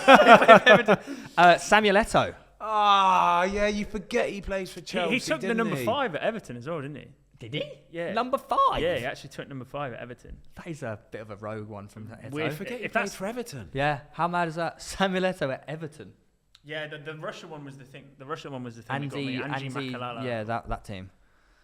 Yeah, Just mate, double checking he was number 5 because One out of 5. Maybe I went too tough on the questions. I just thought maybe. But the benefit of that quiz is we now know that Ben really likes his analytics on his YouTube channel. Yeah, I do. If you ask me any more of them, I'm fine. You want to see my revenue? I'll show you my revenue. Oh, Yes, we do. Right, predictions for the games. Do you want to do I reckon predictions? so. Well, We got time. we can I'm do really it. enjoying I this say chat. we're having a nice time. Yeah. Anyway, even though I get 1 out of 5, I don't care. It's fine. So It was number number 5 at Everton. It's good knowledge, Yeah, that's I probably would have got 0. So Yeah, that's good knowledge. You Yeah, never take my ball knowledge is never not take great. a number 5 as a striker, do you? So I just remember that. How many views have you had on your YouTube channel to the nearest million? Oh, 5 God. million. Oh my word! On the main channel, I've not a clue. Maybe 130. We don't really Shall I upload check? enough now to know. Yeah, go on, check. Oh god! Go to the about bit. About. If it's 130, I'll be happy. I'll be happy if I'm correct. No, more than that, I reckon. Oof, I was close. Go on. 139. Very good. That for someone who not checked that channel in a long time. I'll take that. I'll take that every day of the week. You need to get that to 1 million, by the way. I know. You need to get that to 1 million. My issue is I don't upload on it. Oh, 144. On mine. Oh, You flying. oh, bloody hell! Flying. I love this. She needs to check the second. I know. I need to So upload more. we feel Actually, a little bit bigger now. well, speaking of uploading more, we need to do a football video. Yes, we do need to do a football video. We'll do a football challenge video of some description. I've got some belting ideas, lads. Yeah. Or get us on a cycling one. Go cycling if you want, lads. Whatever Well, you want, I've just honestly. I've stopped playing Sunday League now. Yeah. So Completely. Yeah. Injuries have done. We folded the team. Oh, that'll be why then. Yeah. But it's very, No. It's injured. It is very much a blessing in disguise because Yeah. it meant that because I was playing Sunday League, I couldn't ever train legs in the gym because I could never recover in time for it. And then if I wanted to play a football video, I couldn't play in the match because I was broken up. Not even that now. Like the direction that your fitness journey is taking is like more triathlons and endurance events. Well, I'm hoping football was pretty much like the kryptonite of that. Yeah, it was. Yeah. Well, it means I can do more football dynamic videos now. Because the football videos in the past, I had to stop because they were just ruining me. Mate, it bangs, honestly. These football videos, they bang so hard. It's a joke. Like the Chris one, he's got like 5.8 million It was views on it or something. Numbers. That was outrageous. flying. Like, outrageous. My one's got like nearly 2 mil now. Like, Yeah. just I've got sort of, like I say, I've got a load of ideas anyway. But yeah, for sure, we'll pencil one in. And they are. Yeah. What? No, you said, What's the ideas? you said you got loads of ideas and they are. You'll see. When you say okay. them I'm looking forward to getting it done. I want to see how, because I've always wanted to face a pro keeper. Yeah. I've never done it. Okay. I've never done it, Okay, and I reckon nice. I'm going to be embarrassed See, so the thing hard. is as well though, when I did You it have with, just told him you'll tell as well. Yeah, where I go Like for that. pens. when I did it with Chris and Simon, it was literally slap bang in the middle of like off season. I hadn't trained for like 3 or 4 weeks. I was sloppy. I was all over the shop. I was tired. You Honestly, hear that, mate, guys? He was rusty. I was rusty, basically. Yeah, they're my excuses. And honestly, right, because it was the first time I've done some goalkeeping in like 3 or 4 weeks, I was sore for about 4 days. Really? I was so sore. It was incredible. We spoke about it briefly earlier, but what is like your recovery plan? Do you like have a plunge pool? Yeah, all that kind of stuff. Yeah, like I don't know, in football there's these things called game ready. Have you seen the game ready before? Where it's like just basically a unit, a box sort of thing, a unit. You plug it into the wall, you put ice and water into there, and then there's a big sort of like funnel attached to a sleeve that you pull up over your knees or ankles or whatever. That sounds They'll ice it. amazing. Yeah, it's really good to be fair. They I ice them for like half an hour, 45 minutes, whatever you want to do. I need one of those. They're a lifesaver, honestly. Where do we need go one for one of them? Game I ready need if one you of want to get those. on board. You know where to come. Please, honestly, All right? like my injuries are a joke. Like We are not game ready, but we will be if we get. yeah, no, that's what I need. But all that other stuff, like I do cycling anyway. So I like on a Sunday morning, I go into the training ground. Like we were in on a Sunday morning for a warm down. That's what we do anyway as a football team. But I will just go and sit on the bike for an hour and spin it out. Are you all the that only kind one of at the stuff. club who does the cycling? Is there a lot more getting Yeah, involved no, in it? there's a few that got involved. Like Craig Cathcart got involved for a bit when I bought a couple real nice bikes as well, like proper top end bikes sort of thing. Bike collection's ridiculous. It's ridiculous, mate. It's So incredible. nice. Yeah, very lucky. My It's- bikes are it's- lovely. for me, it's like the equivalent of you going into like a GTA garage. Yeah, and it's you exactly see all what these it is, yeah. insane Do you know what it was? cars. It was like I remember on the ride, and I looked at your bike. I was like, where are the wires? Yeah. Why? And you told me it changes gear by Bluetooth. But Ben, I was like- Ben's living in like 2050, mate. We just, How does a I bike? don't even have a chain that works at the moment, mate. Yeah, We've he got only quick just got link. into power. He said a quick link in I his, had a in his quick link. chain. I did, yeah. And it was the whole journey. It was jumping. Did you have over. that before you left? Yeah, I That's took it so with me. sloppy. You're No, it's a no, no. Oh, miracle you want to got hear that. about Sloppy? No. We'll get onto that in a second. But I just want to talk about the bike. My bike was broken for the entire thing. You've done well. Get there. then, Yeah, to be fair, yeah. mate. I mean, it was on its last legs after like 10 then kilometers. Never mind. My 200. pannier, we had to hold my pannier didn't fit the bike properly, So it kept dragging onto the spokes. and obviously when it got caught in the spokes, I would go like that. So honestly, I've gone full Cub Scout, remembering my training from a kid and doing all these knots with string to ensure this pannier doesn't like. Lads, you need to step your game up a little I bit. know, You've got to prepare properly. Like when we did our bike video, right? He's turned up and he's got like hybrid wheels, like tyres. Sorry, like That's what we did. it on. We did it on gravel bikes. Oh, lad. Yeah, I know. You're so much better was, than this. It was you pain. are. It was pain. We need a a road broken bike. We need a road bike, bike. gravel bikes, terrible. And not even that. Tell him. So we Tell me more. honestly, Matt, I was prepared never to speak to him ever again. in Pitch my life. side was over. If So we didn't get on that we walked ferry. up to New Haven Ferry because we had to get the ferry because Eurostar don't let you take the bikes anymore. I don't know. I do my They edit. probably thought Co- it was so COVID, bad. COVID thing. And obviously to get abroad now, you need your NHS COVID passport app. And to get it, it takes like a day or two to apply to get it because you have to send off your ID and stuff. So I check in, I'm all good. He goes to check in. I whip out my double vaccination card. Like the bit from of pay, my wallet. Thinking that'll do. Yeah, I was like, you need the whole thing. now, And they go, mate, you can't come on the boat. He's obviously travelled a few times and got used to it. I'd never been abroad and didn't know that was the procedure. And I've checked in. I'm ready. I'm about to go on the boat.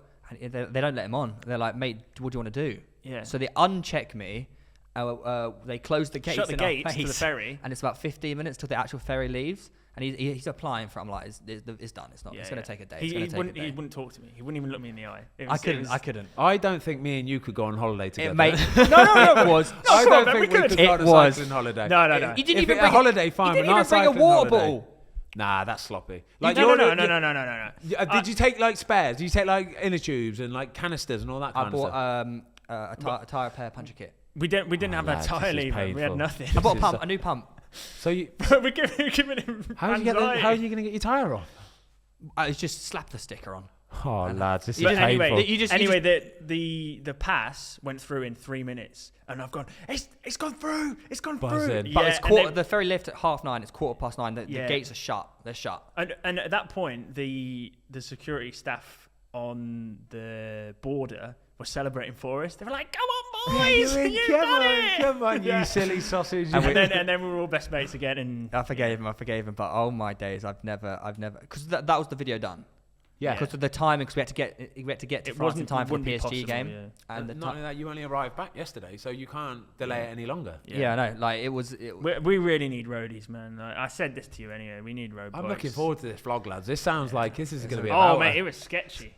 Sometimes you need these little things to pimp the video up a little bit. Do you know what I mean? That's what I said. Looking back, you're gold. You're glad. You owe him. Yeah. If anything, I saved that. Well, he saved the vid. Yeah. Like he was just cycling through. Like the mist was like. Yeah, that sounds a bit weird. What's the craziest place you've cycled? Or the longest, actually. I was going to ask this earlier. In one go, 160k. We've done a couple hundred milers. Like you need to do the. I did 110 Plymouth to Land's End. Very nice, yeah. Cornish hills, they are. I can imagine, mate. That'd be horrible. Oh, you should do the rolling hills, mate. The rolling hills are okay. Like no, but steep, but they're like 12%. The what ride? Ride London, you know the Ride London, the Prudential Ride London. So it's like the cycling version of the marathon, basically. So you have the London Marathon, and then the Prudential Ride London it's a 100-mile bike ride out through. It goes out to like Surrey Hills, all that, or Box Hill, all that kind of stuff. Beautiful, mate. Honestly, it's absolutely beautiful. But it's because there's so many people doing it. If you can like jump on with a nice little team or a fast group or a cycling club and just tail on, like I got mine done in like 5 hours. It was 100 mile in 5 hours. Really? Rapid, yeah. It was like ragging it around. Decent pace peloton. Yeah, that's what I mean. And you just take it in turns and stuff. We couldn't keep up on our bikes, mate. Honestly, no, you need proper bikes. So you got to have a road. 5 hours. They wouldn't. We got overtaken by a peloton in France as well. Oh mate, they came out of nowhere. I mean, in the not try and like tail on or anything. Couldn't catch up. No, I was like climbing. It was a climb. Yeah, just in the middle of nowhere. And I'm just singing along to whatever I was listening. Like, was it a train? It might be a team training or something. No, I think they were in kit. Yeah, they were in full. And there might be a team then. Breezy, and they scared the shit out of me. Yeah, so I was just in my own world. They're rapid, aren't they? Concentrating on the hill climb. So to add to how broken my bike was, I only had the lower cog. I didn't have a cog for a flat. It was which ropes. Meant it was ropes. So basically we said it was like mechanic versus man, because on the hills I'd crushed him. You must have worked your socks off. This sounds horrible. It was mate. really bad. And I said there was a point at which on the second day, and we were just going flats for about 10 kilometers, and I was like, Theo, mate, can you just like switch to your lower? Because I can't catch. I literally can't. Yeah, and I'm pedaling like this to give context to people on audio, like triple the speed that he's going, and he's just like looking left and right. Enjoying it. Yeah, you know like Mr. Bean when he goes to France and he overtakes the peloton. Theo's like, and I'm honestly head down, aero bars. But on the uphills you had me. You got but that's just power difference. 295 FTP. This man. Animal. Yeah. I don't even know. Animal. Yeah, what? That's good. What are you? Mine's like only just over 300. Like when I'm fit and stuff like that, it's 300 and it's been up to like 330. What category Zwift is that? Like B? C, yeah. There's a bit of a big thing on Zwift because I normally go in C because I can win it. But B, I've got no chance. Yeah, you're such a competitor. Yeah. I'm heavy though, isn't I? I'm heavy, so I get penalised for my weight. It's not fair. So I'll go in Cat C and So what is that per kilo? What's per kilo? I'm not really sure. 3.6 is it or something? 3.7 or something. That's high. Yeah, it's okay. It's all right. Like I say, the heavier you are as a cyclist, the more you're going to struggle. So like I said, going up hills, like I'll have to carry 92 kilo with my bike. So you're talking over 100 kilo. But you strong legs. Yeah, sort of strong legs. Yeah. That's the thing I've got to work out now because I'm doing a 70.3 Ironman next year. So it's like you have to work out the balance between being not too heavy and also being strong. Yeah. So I've efficient and powerful. Yeah. Fighting weight. You just need to find your fighting weight. Yeah. Basically, yeah. This last month it's been like we went We also to Paris. didn't fuel appropriately. My Malcolm Malcolm's did a good job. I enjoyed my Malcolm. Yeah, like he went into the Paris ride like in peak condition. Oh, you were. I mean, I've done a month off the back of Ibiza. Oh yeah, it's true. No, well, peak condition in comparison, not peak condition for where I actually. I guess so. I was not in the best shape going into this. How does he know his FTP, but he doesn't know how to sort a bike out or get it ready or get the chain ready? Gears. Honestly, I was there for moral support, and I was like, if I get through this, I get through this. I don't. The laugh either way. It was the water bottles that stressed me out. Do you know the problem was? It was his video, so I let him sort everything. So I thought I'll turn up with what I've got because my bike only just got fixed in the morning that we were supposed to go, and I was like, I can't. By the time I went into the shop, they were telling me all these new problems. They were like, you can't use your bigger cog because it's bent and all this. It will knock the chain off. Yeah, so they've like, we've put a quick link in because your chain is actually bent from the bent cog. And I was like, all right, fine. Can this get to Paris? And the guy that works there at Evans was like, I can't give you a straight yes or no answer. Maybe. I was like, okay, we'll see how it goes. At least I got the route correct this time. Yeah.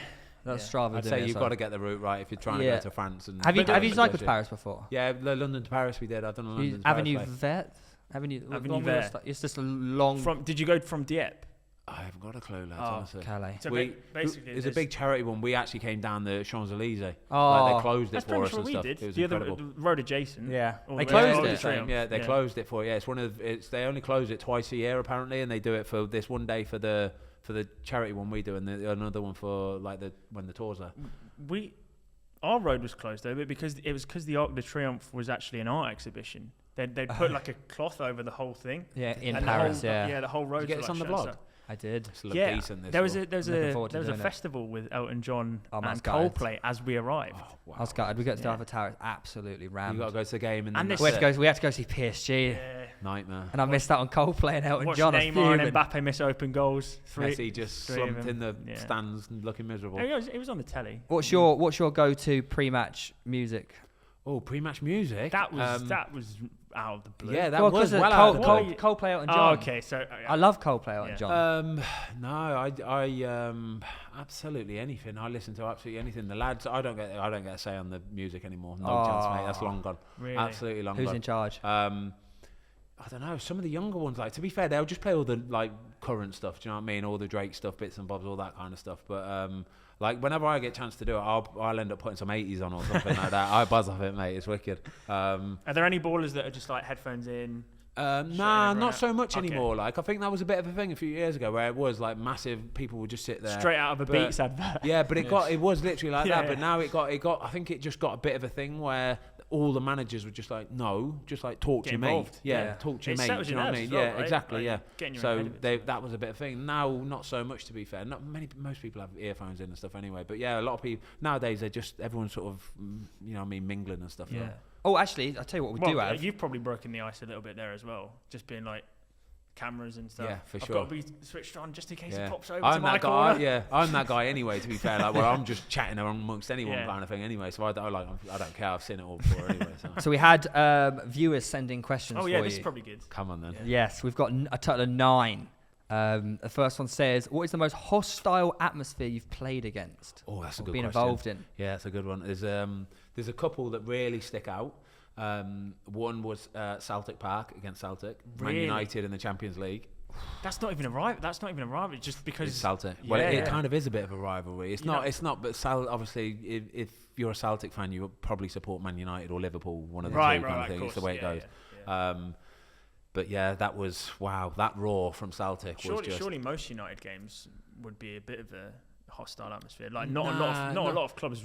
There's a difference though. There's a difference between sort of like it being a competitive game or a derby and then being hostile. Do you hear individual chants? Not really, but there's a difference between a real big roar and then a rough. And like one of the goalie coaches at Watford, Graham Stack, used to play for Hibs up in Scotland, and he says that every time he's played up at Celtic Park, he says, I've been there and winning 1-0 going into the 90th minute, and he says the fans are that scary and that loud. It's like they suck the ball in the back of the net. And he said a couple of times we've lost 2-1 with 2 minutes to go because it's just like inevitable. They're like sucking it in. I can't even imagine what it'd be like for like a Rangers keeper. Yeah, that roar would be. Old Firm must be bonkers. Yeah. So that was bonkers scary. Fires you up like a game if you're in an Old Firm derby. Yeah, that would be a good one to go to. Yeah. There you go, vlog series there. Boom. I'm sure somebody does this anyway. I went to one place in Turkey. What were they? It might have been Besiktas. It might have been Besiktas again. Champions League. Derby out there, isn't it? It's like Galatasaray versus Fenerbahce. Fenerbahce, yeah, monster. That's like Flair Central. Same as in Argentina as well. River Plate, Boca Juniors. Well, there's some mental worldwide derbys. Yeah, there is. Yeah, crazy. We went to a Union Berlin game. Oh, belting. So we're there with like a charity, but we walk through the ultras section. We're not speaking. Yeah. They have no idea we're English. They just point at us and go, out. Yeah, okay. but they knew they were English, out. Yeah. Wow. Because it's all standing. It's all standing in that ground as well. You got out, right? Yeah. Oh, we left. Yeah. We were gone. We go to like the quiet area. Listen to this. We had a friendly a few years ago when I was at West Brom, right? It was pre-season. We had a friend. We were staying out in Austria. And we had 2 friendlies penciled in towards the end of the week, right? We played the first one fine, and then the second one, I can't even think of the frigging team, right? But they've got an ultras, yeah. Whoever they are, they've got an ultras. So they were a decent team. Is that the only? No, it was another like European team. So we played. Okay. You normally always play against like a German team. I think they were. Wait, did you say it was like a pre-season international cup? It wasn't a cup. It was literally just while you're out there on a training camp, you always end up to keep. It's a bit more fitness, a bit more match. So you get on career mode. Yeah, exactly. Yeah, just a bit of. It's nothing really, but yeah. So we played the first friendly, fine, whatever. The second one's supposed to go on the Saturday. The game got cancelled because the ultras from that fans from that club had flown over, and they're all on like the message boards and stuff, planning to kick off. Like planning in to a pre-season in a pre-season friendly. Not against the West Brom fans particularly. I think something had happened at the club where they weren't happy with it, and they were just going to kick off. Oh, they were trying to protest against their own club. So it basically, like 2 days before the game, it was like, lads, the game's been cancelled. So we ended up flying back like later on that night or something. Really? Bloody hell, mate! Ultras, proper. Yeah. Don't mess with them. Someone said, "What would you be if you weren't a footballer?" Yeah, it's a good question. When I was younger, I always wanted to be maybe a policeman or a fireman or something. Like, but chef? Yeah, chef's hard work, mate. Chef is really hard work. I've got friends that. Yeah, it's really unsociable hours. It's like hard, long, on your feet hours, sweating. That's a very critical job as well. People critique you instantly. For sure, exactly. Same, like for sure. It was a good laugh being a chef. I did enjoy being a chef, to be fair. But it was, I don't know if it's something you would want to get into for a career. So, do you reckon that's like kind of reflective in your personality then? If you're a goalkeeper, wanting to be like a policeman and a fireman, it's quite protective. I know what you mean. It, same. It's on the same sort of like wavelength at least. Yeah, I know what you mean. Yeah, I do like the idea of like chasing people or I don't know. It's weird, justice. Yeah. So this one. So you put Brighton in your relegation zone predictions apparently. How's that gone? He's just said it point blank, this geezer. It's true though. Well, like you say, if they win tonight after 6 games, they could be top of the Premier League. It's outrageous. Unbelievable. What an achievement that is. But Graham Potter's just cashed in all the XG from last year. Really, exactly. Yeah, he's using all his chips up now. Yeah. But fair play. We played them. I think we were second game of the season. We played them, and they were very good. Yeah. Honestly, they were very good. Yeah. You could see 2-0, right? Yeah, 2-0. You could see they're a proper team. Like they've got some players, but the organisation of them was just very good, very drilled. Graham Potter's a good manager. Yeah, very, very good. I feel like you're going to struggle with this one. What would you rather? No ketchup forever or no YouTube forever? Ketchup. Has to be ketchup. I love YouTube. I love YouTube too really? much. Yeah, I love it. What would you go to? What's the secondary condiment you'd have to? Mayonnaise. I'd have some mayonnaise.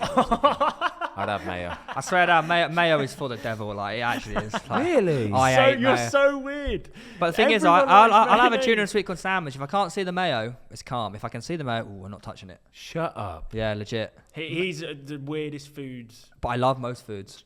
chooser, I think. Of it. Yeah, you're so picky, man. It's I tried weird. oysters the other day. Yeah, banging, aren't they? They were all right. Yeah. All right. And I tried lobster. Never tried Yeah, lobster nice, before. isn't it? Very Yeah. good. I see eating out all these nice posh restaurants. Yeah. Broadening the palate. YouTube's changed. That's hasn't it. Yeah, it's changed. I it, just mate. got to, just going out with a friend of mine. yeah, we'll keep it at that. Right. Favourite manager I you've think ever he's had? gone red a little bit. Yeah. This is where it starts, mate. The thermometer. Why did you not go to sleep last night? Favourite manager you've ever had? Favorite manager Oh. I've ever had. I'll come on after. Yeah. Okay. I've had a few that I've really enjoyed playing for. Tony Pulis, I love him. He's just a wicked bloke. Really? Yeah, he don't mince his words. He's wicked though. I love it. If you do it properly. Yeah. Actually, do you know what? I think the recurring theme for the managers that I like the most is if you do it properly and you play the game and you're professional and you do it right, the manager loves that. And like Tony Pulis, AD Boothroyd, yeah, they're a couple of the ones that I've absolutely buzzed off playing for. You said you were going to add something afterwards. I've forgotten this. Sorry. Obviously, you've met a lot of players in your time. Roy Hodgson, sorry, let me add Roy Hodgson. into the mix. Really? Same. Big Roy. Big Roy, what a legend. Lovely, the loveliest bloke in the world. He But if comes somebody, across as a very nice somebody guy. steps out of the line, oh my God, he's got this Really? nasty He's little got like a hairdryer oh, treatment to him. horrible little. But if you've done something to piss him off, surprises me. you deserve it, mate. You deserve it because he's good as gold. But Yeah. if you cross the line, you're gonna get told about God. it. The Ben Foster of management. He's old school though. I Almost. like it. I like old school. He'd terrify me, I Just like reckon. a nice bloke, but Yeah, he's when got it, a when bit. it kicks off. Yeah, he's got a bit. Ready for a scrap. Yeah. I didn't go that far. What is your favourite? He says favourite and best jersey exchange after a football match. It's got to be this one, Mate, right? I've got some What, belters. Yeah, it was swapping with you lot earlier. You got to have a decent collection of. names, You've seen them all in the, Yeah, in the yeah, office, yeah, haven't you? I've yeah. got some absolute belters. My best shirts that I've got, they weren't actually on the wall, but I've got Gigi Buffon, I've got Luis Suarez, and I've got Perlos from the World Cup in Brazil 2014. Oh, Christ almighty. And can I tell the story? Because it's Go on world-class then, go on story. then, There's go a on. few more things. Yeah, I know. Go Names there. I just dropped down there. Sorry. Right. So the first game against Italy. Okay. Me and Fraser Forster were on the bench. So we've come in after the game. We've lost the game. We're a little bit like, oh God's sake. Anyway, so we just wanted to get showered and get on the coach. So we were the first ones in the shower, first ones to leave the dressing room. And as we're leaving the dressing room, the Italy kit man's walking down the corridor with all these shirts because every Italy player wants to swap with England players because it's a memento. It's a World Cup. It's a big occasion. Italy. Yeah, it's well. nice. I meant Italy, All right, yeah, Italy, good. England. So I meant Italy. So anyway, so he's walking down and Fraser's just in front of me, right? And Fraser's like 6'9". Massive, He's isn't he? So I Yeah. see him and I'm like, I'm getting a shirt, and he's literally just gone no, like held me off, He like talks like a giant. and he's like, No. he's literally gone no, and the first shirt on top was Cassano, yeah. So straight away he was like decent, and I was like, oh, gutted, and he literally Like pick and he mix. didn't even say anything to the kit man. The kit man went as if where to go kind of thing, and I was kind of like in there, and Fraser didn't like even bother. He just sort of swiped it off the top and just carried on going. Really? But underneath it, Perlos was just sitting there. Jackpot. Yeah, Perlos was just sitting there, and I'm like, and he's almost like done 2 or 3 steps before he's realised. By which time, mate, I had snaffled it up, like gone, like Perlos soaking in sweat still. Yeah. Oh my So days. like, and then he's still trying to talk to me in Italian. I went, yeah, as I'm just literally ripping it out of his hands. yeah, No, whatever, not yeah. for you. And then I see like a goalie shirt underneath, and it was Buffon. Buffon didn't even play in the game because he was injured. Wait, you took 2? But so I took 2, right? Oh, I took this mate. Buffon one, I've took this Perlo shirt, and I'm like, because I don't want people, because I haven't played in the game, I don't want people to see that I've got the shirts. Because it's like, you know what I mean? The players that played should really swap kind of, whatever, anyway. Mate, I put you it had to, you mate, I had put it to. in my bag, like squished it down into my bag, and like I'm on the coach, I'm buzzing, get it back to the hotel, wash it, clean it, dry it, all that kind of thing, buzzing. The very next game, Uruguay, it was the very next game, Uruguay, again, we've lost 2-1, I think it was. Distraught kind of thing, just been knocked out of the World Cup. Me and Fraser haven't played, so we're first in the shower, first to come out again. Same thing. Really? Absolutely. Come down the corridor. Same thing, right? So, One spit. but I'm like in front of Fraser at this time. He's like a few paces behind, actually. And the kit man's there for all this thing. And he's like, South American, no English whatsoever. But I'm going, it's down there, mate. But, like, I'm rifling at this point, yeah? I'm rifling, right? Suarez, boom. his shirt that he's just played the second half in, scored the winning goal against us kind of thing, just sitting there drenched in sweat, mate. Snaffle once again. Do you wash him? I actually... Do I wash it? Yeah, I've got to wash it. You've got to wash it, mate. The sweat, it would all mould and stuff like that. I remember that goal as well. It was like over the top. Exactly. Yeah, you've got to wash it and dry it because it will just you'll get mouldy and stuff like that. So the same thing though. Shoved it into the bottom of my bag. Didn't tell a soul because guaranteed, like in about 5 minutes' time, when they're trying to sort players who are swapping with who, somebody would have like earmarked that shirt already. Boom, I've got this. You had to take it. God knows, mate. That's the closest I've been to the pillow shirt. Oh, it's nice though. Yeah. I was actually about to say. What a player, baller, mate. Bro, he has one of those auras. That baller, mate. You know what? Speaking of, so weirdly enough, I was in New York with hashtag actually. Yeah. And we went to the, there's like a driving range on like Pier 45, or like there's one of those driving ranges you head it out into the sea. Yeah. Oh, really? Yeah. Well, it's not out. It's not out, but you overlook it. Like the Greenwich one. Yeah, basically like that. And we're just queuing up paying, and I look over and I go, that's bloody Perlo. No. that's Perlo. He was when he played for New York. New York, sorry. Yeah. I was like, oh my, because I don't really like get nervous when I meet certain players unless they're like Thierry Henry. I got super nervous. Yeah, top. And I saw Perlo and I just start like, oh my god, I'm like freaking out. I'm freaking out. Yeah. I'm like, what do I do? It's like Matrix level, isn't it? Yeah. Like, is this? And I was like, lads, I have to go speak to him. Like I can't not. Like he's just on his own hitting some golf balls. He's so cool as well. He is, like, did you get a picture? I got a picture. I went up and got a picture. Are we going to put the picture on screen now? We'll find. That's what I'm trying to find now. But to top it off, Spencer. Yeah. So like a year later, Spencer's doing some World Cup tour, like with the World Cup, and he's interviewing Perlo. And maybe it was 6 months after. It was quite recently after I've met Perlo, and he goes, "Oh yeah, you met one of our players, Theo Baker, at the driving range in New York." And Perlo goes, yeah, I remember him. He's a very, very good player. And part of me is like, Spencer, you definitely told him to say that. But he's adamant, like, no, he legit remembered. Yeah, that's I was decent. like, oh that's my decent. days. Yeah, I like as that. if that's happened. Yeah, there's like some footballers, they're just like so old school and just their aura is just cool. Yeah. Just really cool guys. Yeah, Hollett was the same. See Henry at football yesterday with his old Arsenal top, and he looked cool as you sitting like, next mate. to the Spotify owner. Yeah. It's gonna happen. Yeah. Good_gravy05 says, what is it like playing under Alex Ferguson? Yeah, it was good. That's actually what I was going to ask. It was mad scary, honestly. Was it? Like I think because like I was so much younger in my career, like I just wasn't like at that moment in time, I just wasn't ready to be at Man United or play for Man United. I just didn't know how to deal with it, all the expectation, the pressure, all that kind of stuff. And like the very first hairdryer I got, like, mate, it knocked. Do you remember what he said? Oh, mate, yeah, it was brutal. It was after the Man City 4-3 derby. Okay. You remember the one where Michael Owen scored a last? Oh yeah, yes. yeah. I'm the goalie for that, and I mess up on like 2 or 3 or 4 of the 3. Shit. Yeah, I'm all over the shop, right? Anyway, and he's just gone off on one, and at the end of it, he's gone, that's you at the team for a while. But the goalie, like Edwin, I think he broke his hand or something, and he wasn't back fit for another couple of weeks. So like after that, I was like, he had to call me in his office actually, and to be fair, he was wicked. He was like, listen, I'm really sorry after games. Oh really? Especially like a derby. Yeah. He's like, I just get so, you know what I mean? And we had Stoke the very next week, and at that time it was Tony Pulis, and it was like area balls, and I'm thinking, oh fucking hell, I don't need to play this game now. But thankfully he was like, listen, no, I'm really sorry you're playing, don't worry about it, blah blah blah.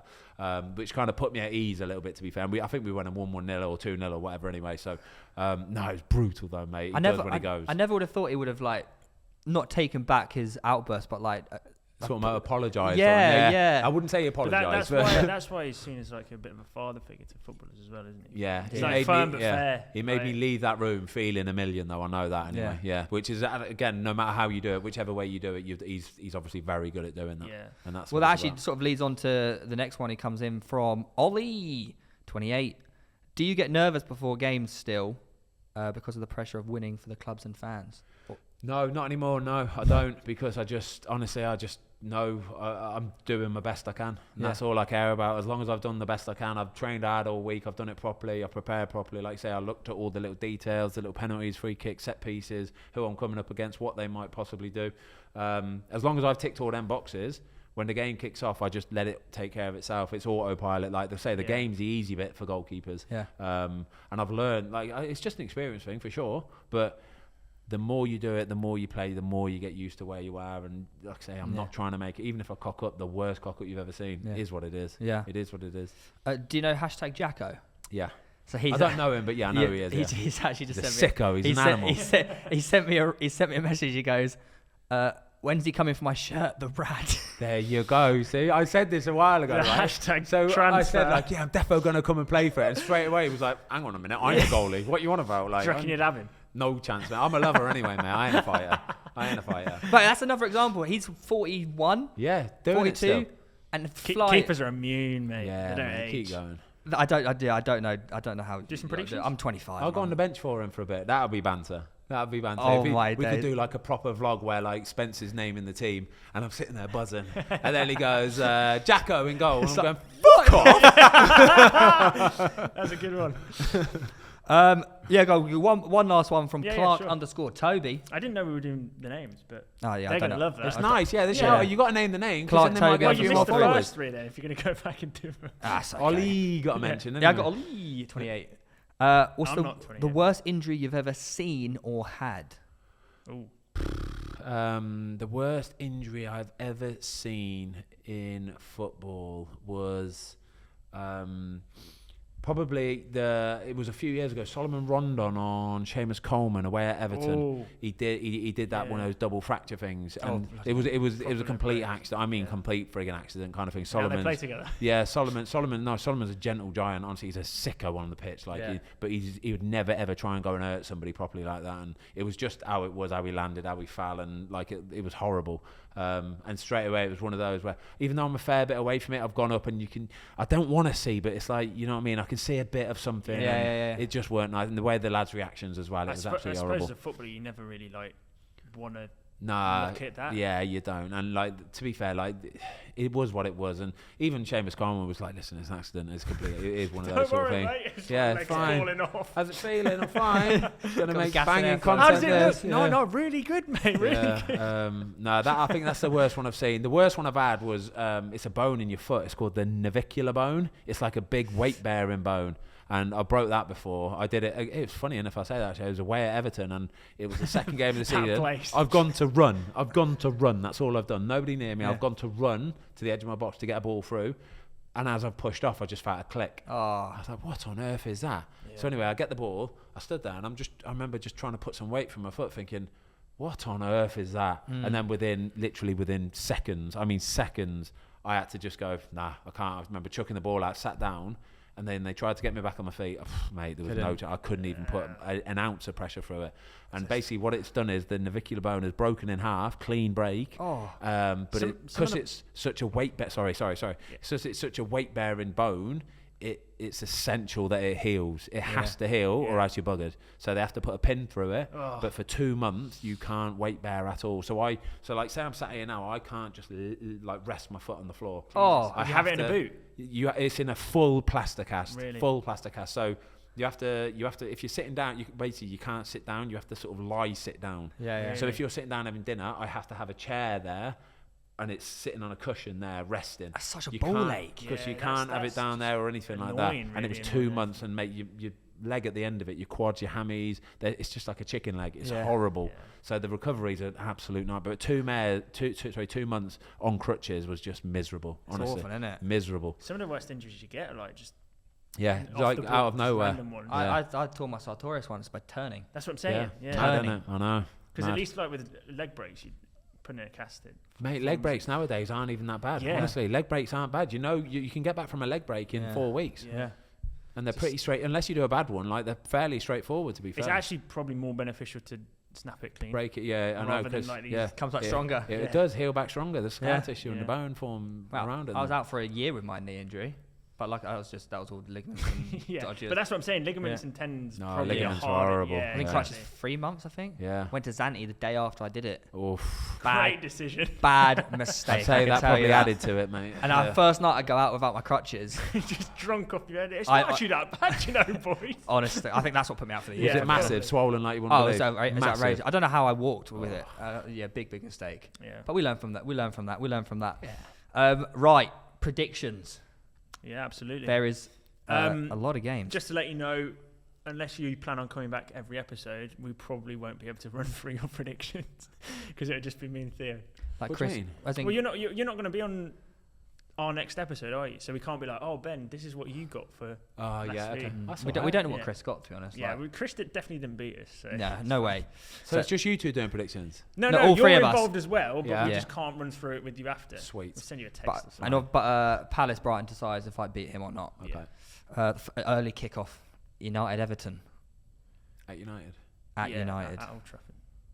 Surely Good game. Though. I don't know. I got a draw. I think that's got a a draw. draw. Yeah. Cool. A draw. Are you videoing this or something? He He notes notes it down. Yeah. A You draw. could just watch it back to Yeah, me. Just a draw. They do say never bat the early kickoff, I'm going to go for a 1-0. Both games were away wins this week, weren't it? but it's just City it's and Ronaldo Villa.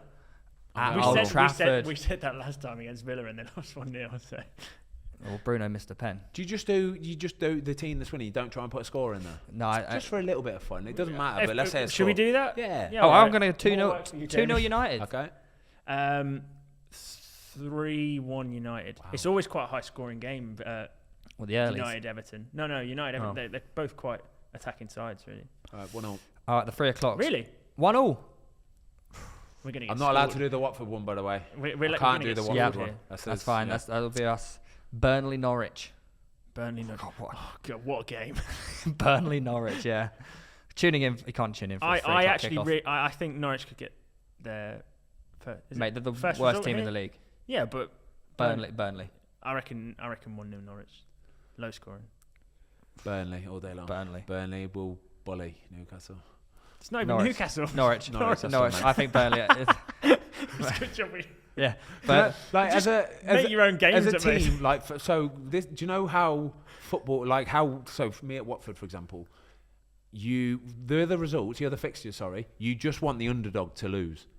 So the team that are least favourite for every game, you just want them to lose because no matter where they are in the league, yeah, you want that team to be below you. So you That's want true. them to lose. yeah. I see what you mean. Yeah, From so- a footballer's perspective. Yeah. But I mean, in terms of the ideal result that we'd like to see. A draw would probably be cool. Yeah. Okay. Oh, I think Burnley are going to batter Norwich. so I'd say basically, you're Burnley, just yeah. hoping that Norwich Literally, no matter losing. who it is, Yeah. I want the team that's favourite to win every week. Yeah. So that's how, honestly, that's how football works for footballers. Yeah, it's true. Makes sense, doesn't it? Yeah. It does make sense. I mean, you're going to stay in the Premier League another year if you. Exactly, yeah. So we're Right. both Burnley. You've gone Norwich for some reason. And have they got a point this year? No, Nope. that's what I'm saying. Could be their 6 first from 6. first one. Ooh. Chelsea, Southampton. Chelsea 4-0. Chelsea at home. Chelsea. 4-0. 4-0 battering. Lukaku hat-trick. mate. Lukaku, come on, boy. Help Yeah. me out. I don't have him. I don't have him. Is that a sneaky inkling as to your captain this week, Evan? I think it might be, to be fair. I'm going you reckon? Lukaku Yeah, it captain. could be, I'm going couldn't it? Lukaku Yeah. captain. I dropped my wild card this week, so. Yeah, I used it weeks ago.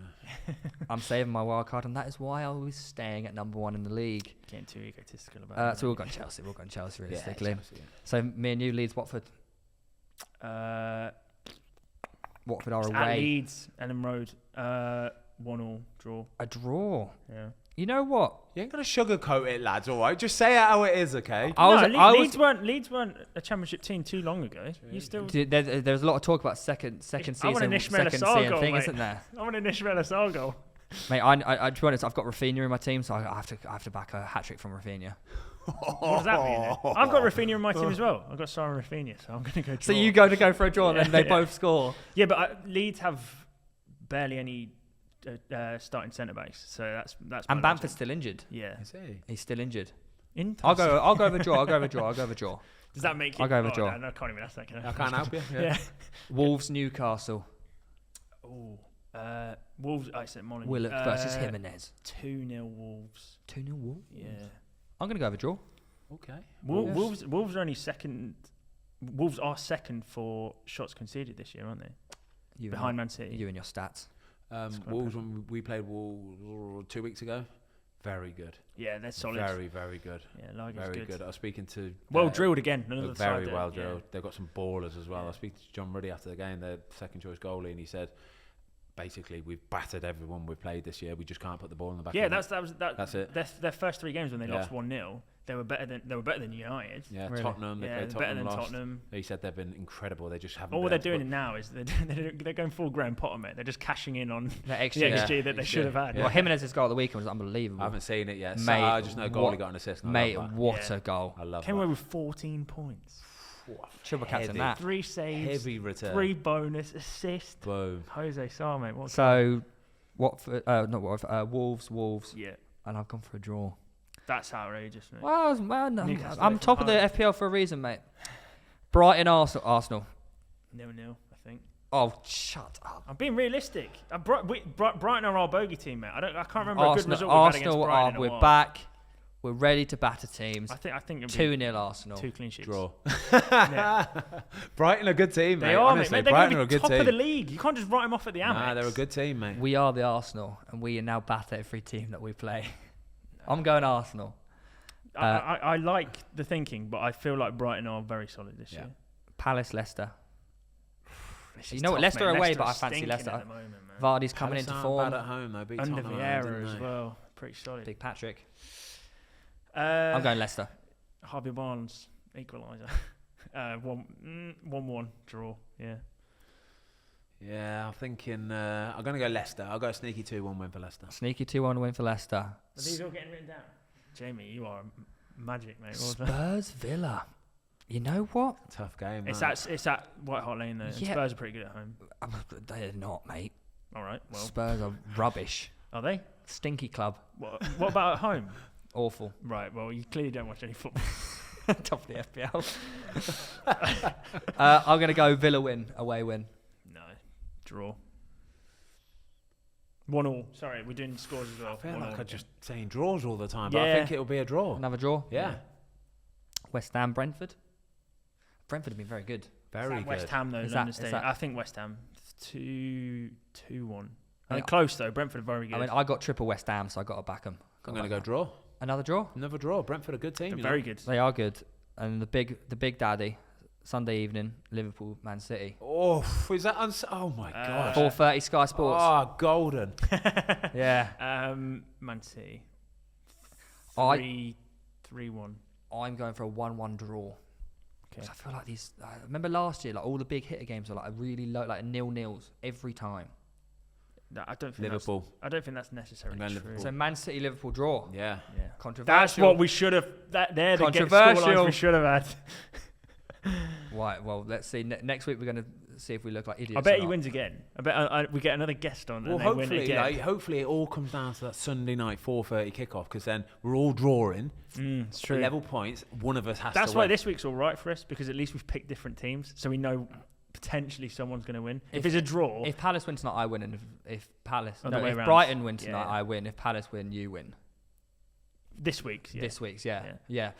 So one thing we do before we end, we forgot to do it with Chris because the shirt didn't arrive. Yeah. I'll get it out. You get it out. So we've got an England shirt that we're going to get all the guests to sign, and we're thinking maybe at the end of like I don't know a certain amount of episodes, I think we may give it away. Nice. We Yeah, I may like that. give it away. It we may is- give it away. It is like match quality though, so it might be a bit ropey. Yeah, for we you are to actually. sign, Yeah, but- we are getting loads of shirts sent to us by Classic Football Shirts. Go on, mate. But this is my own personal England top.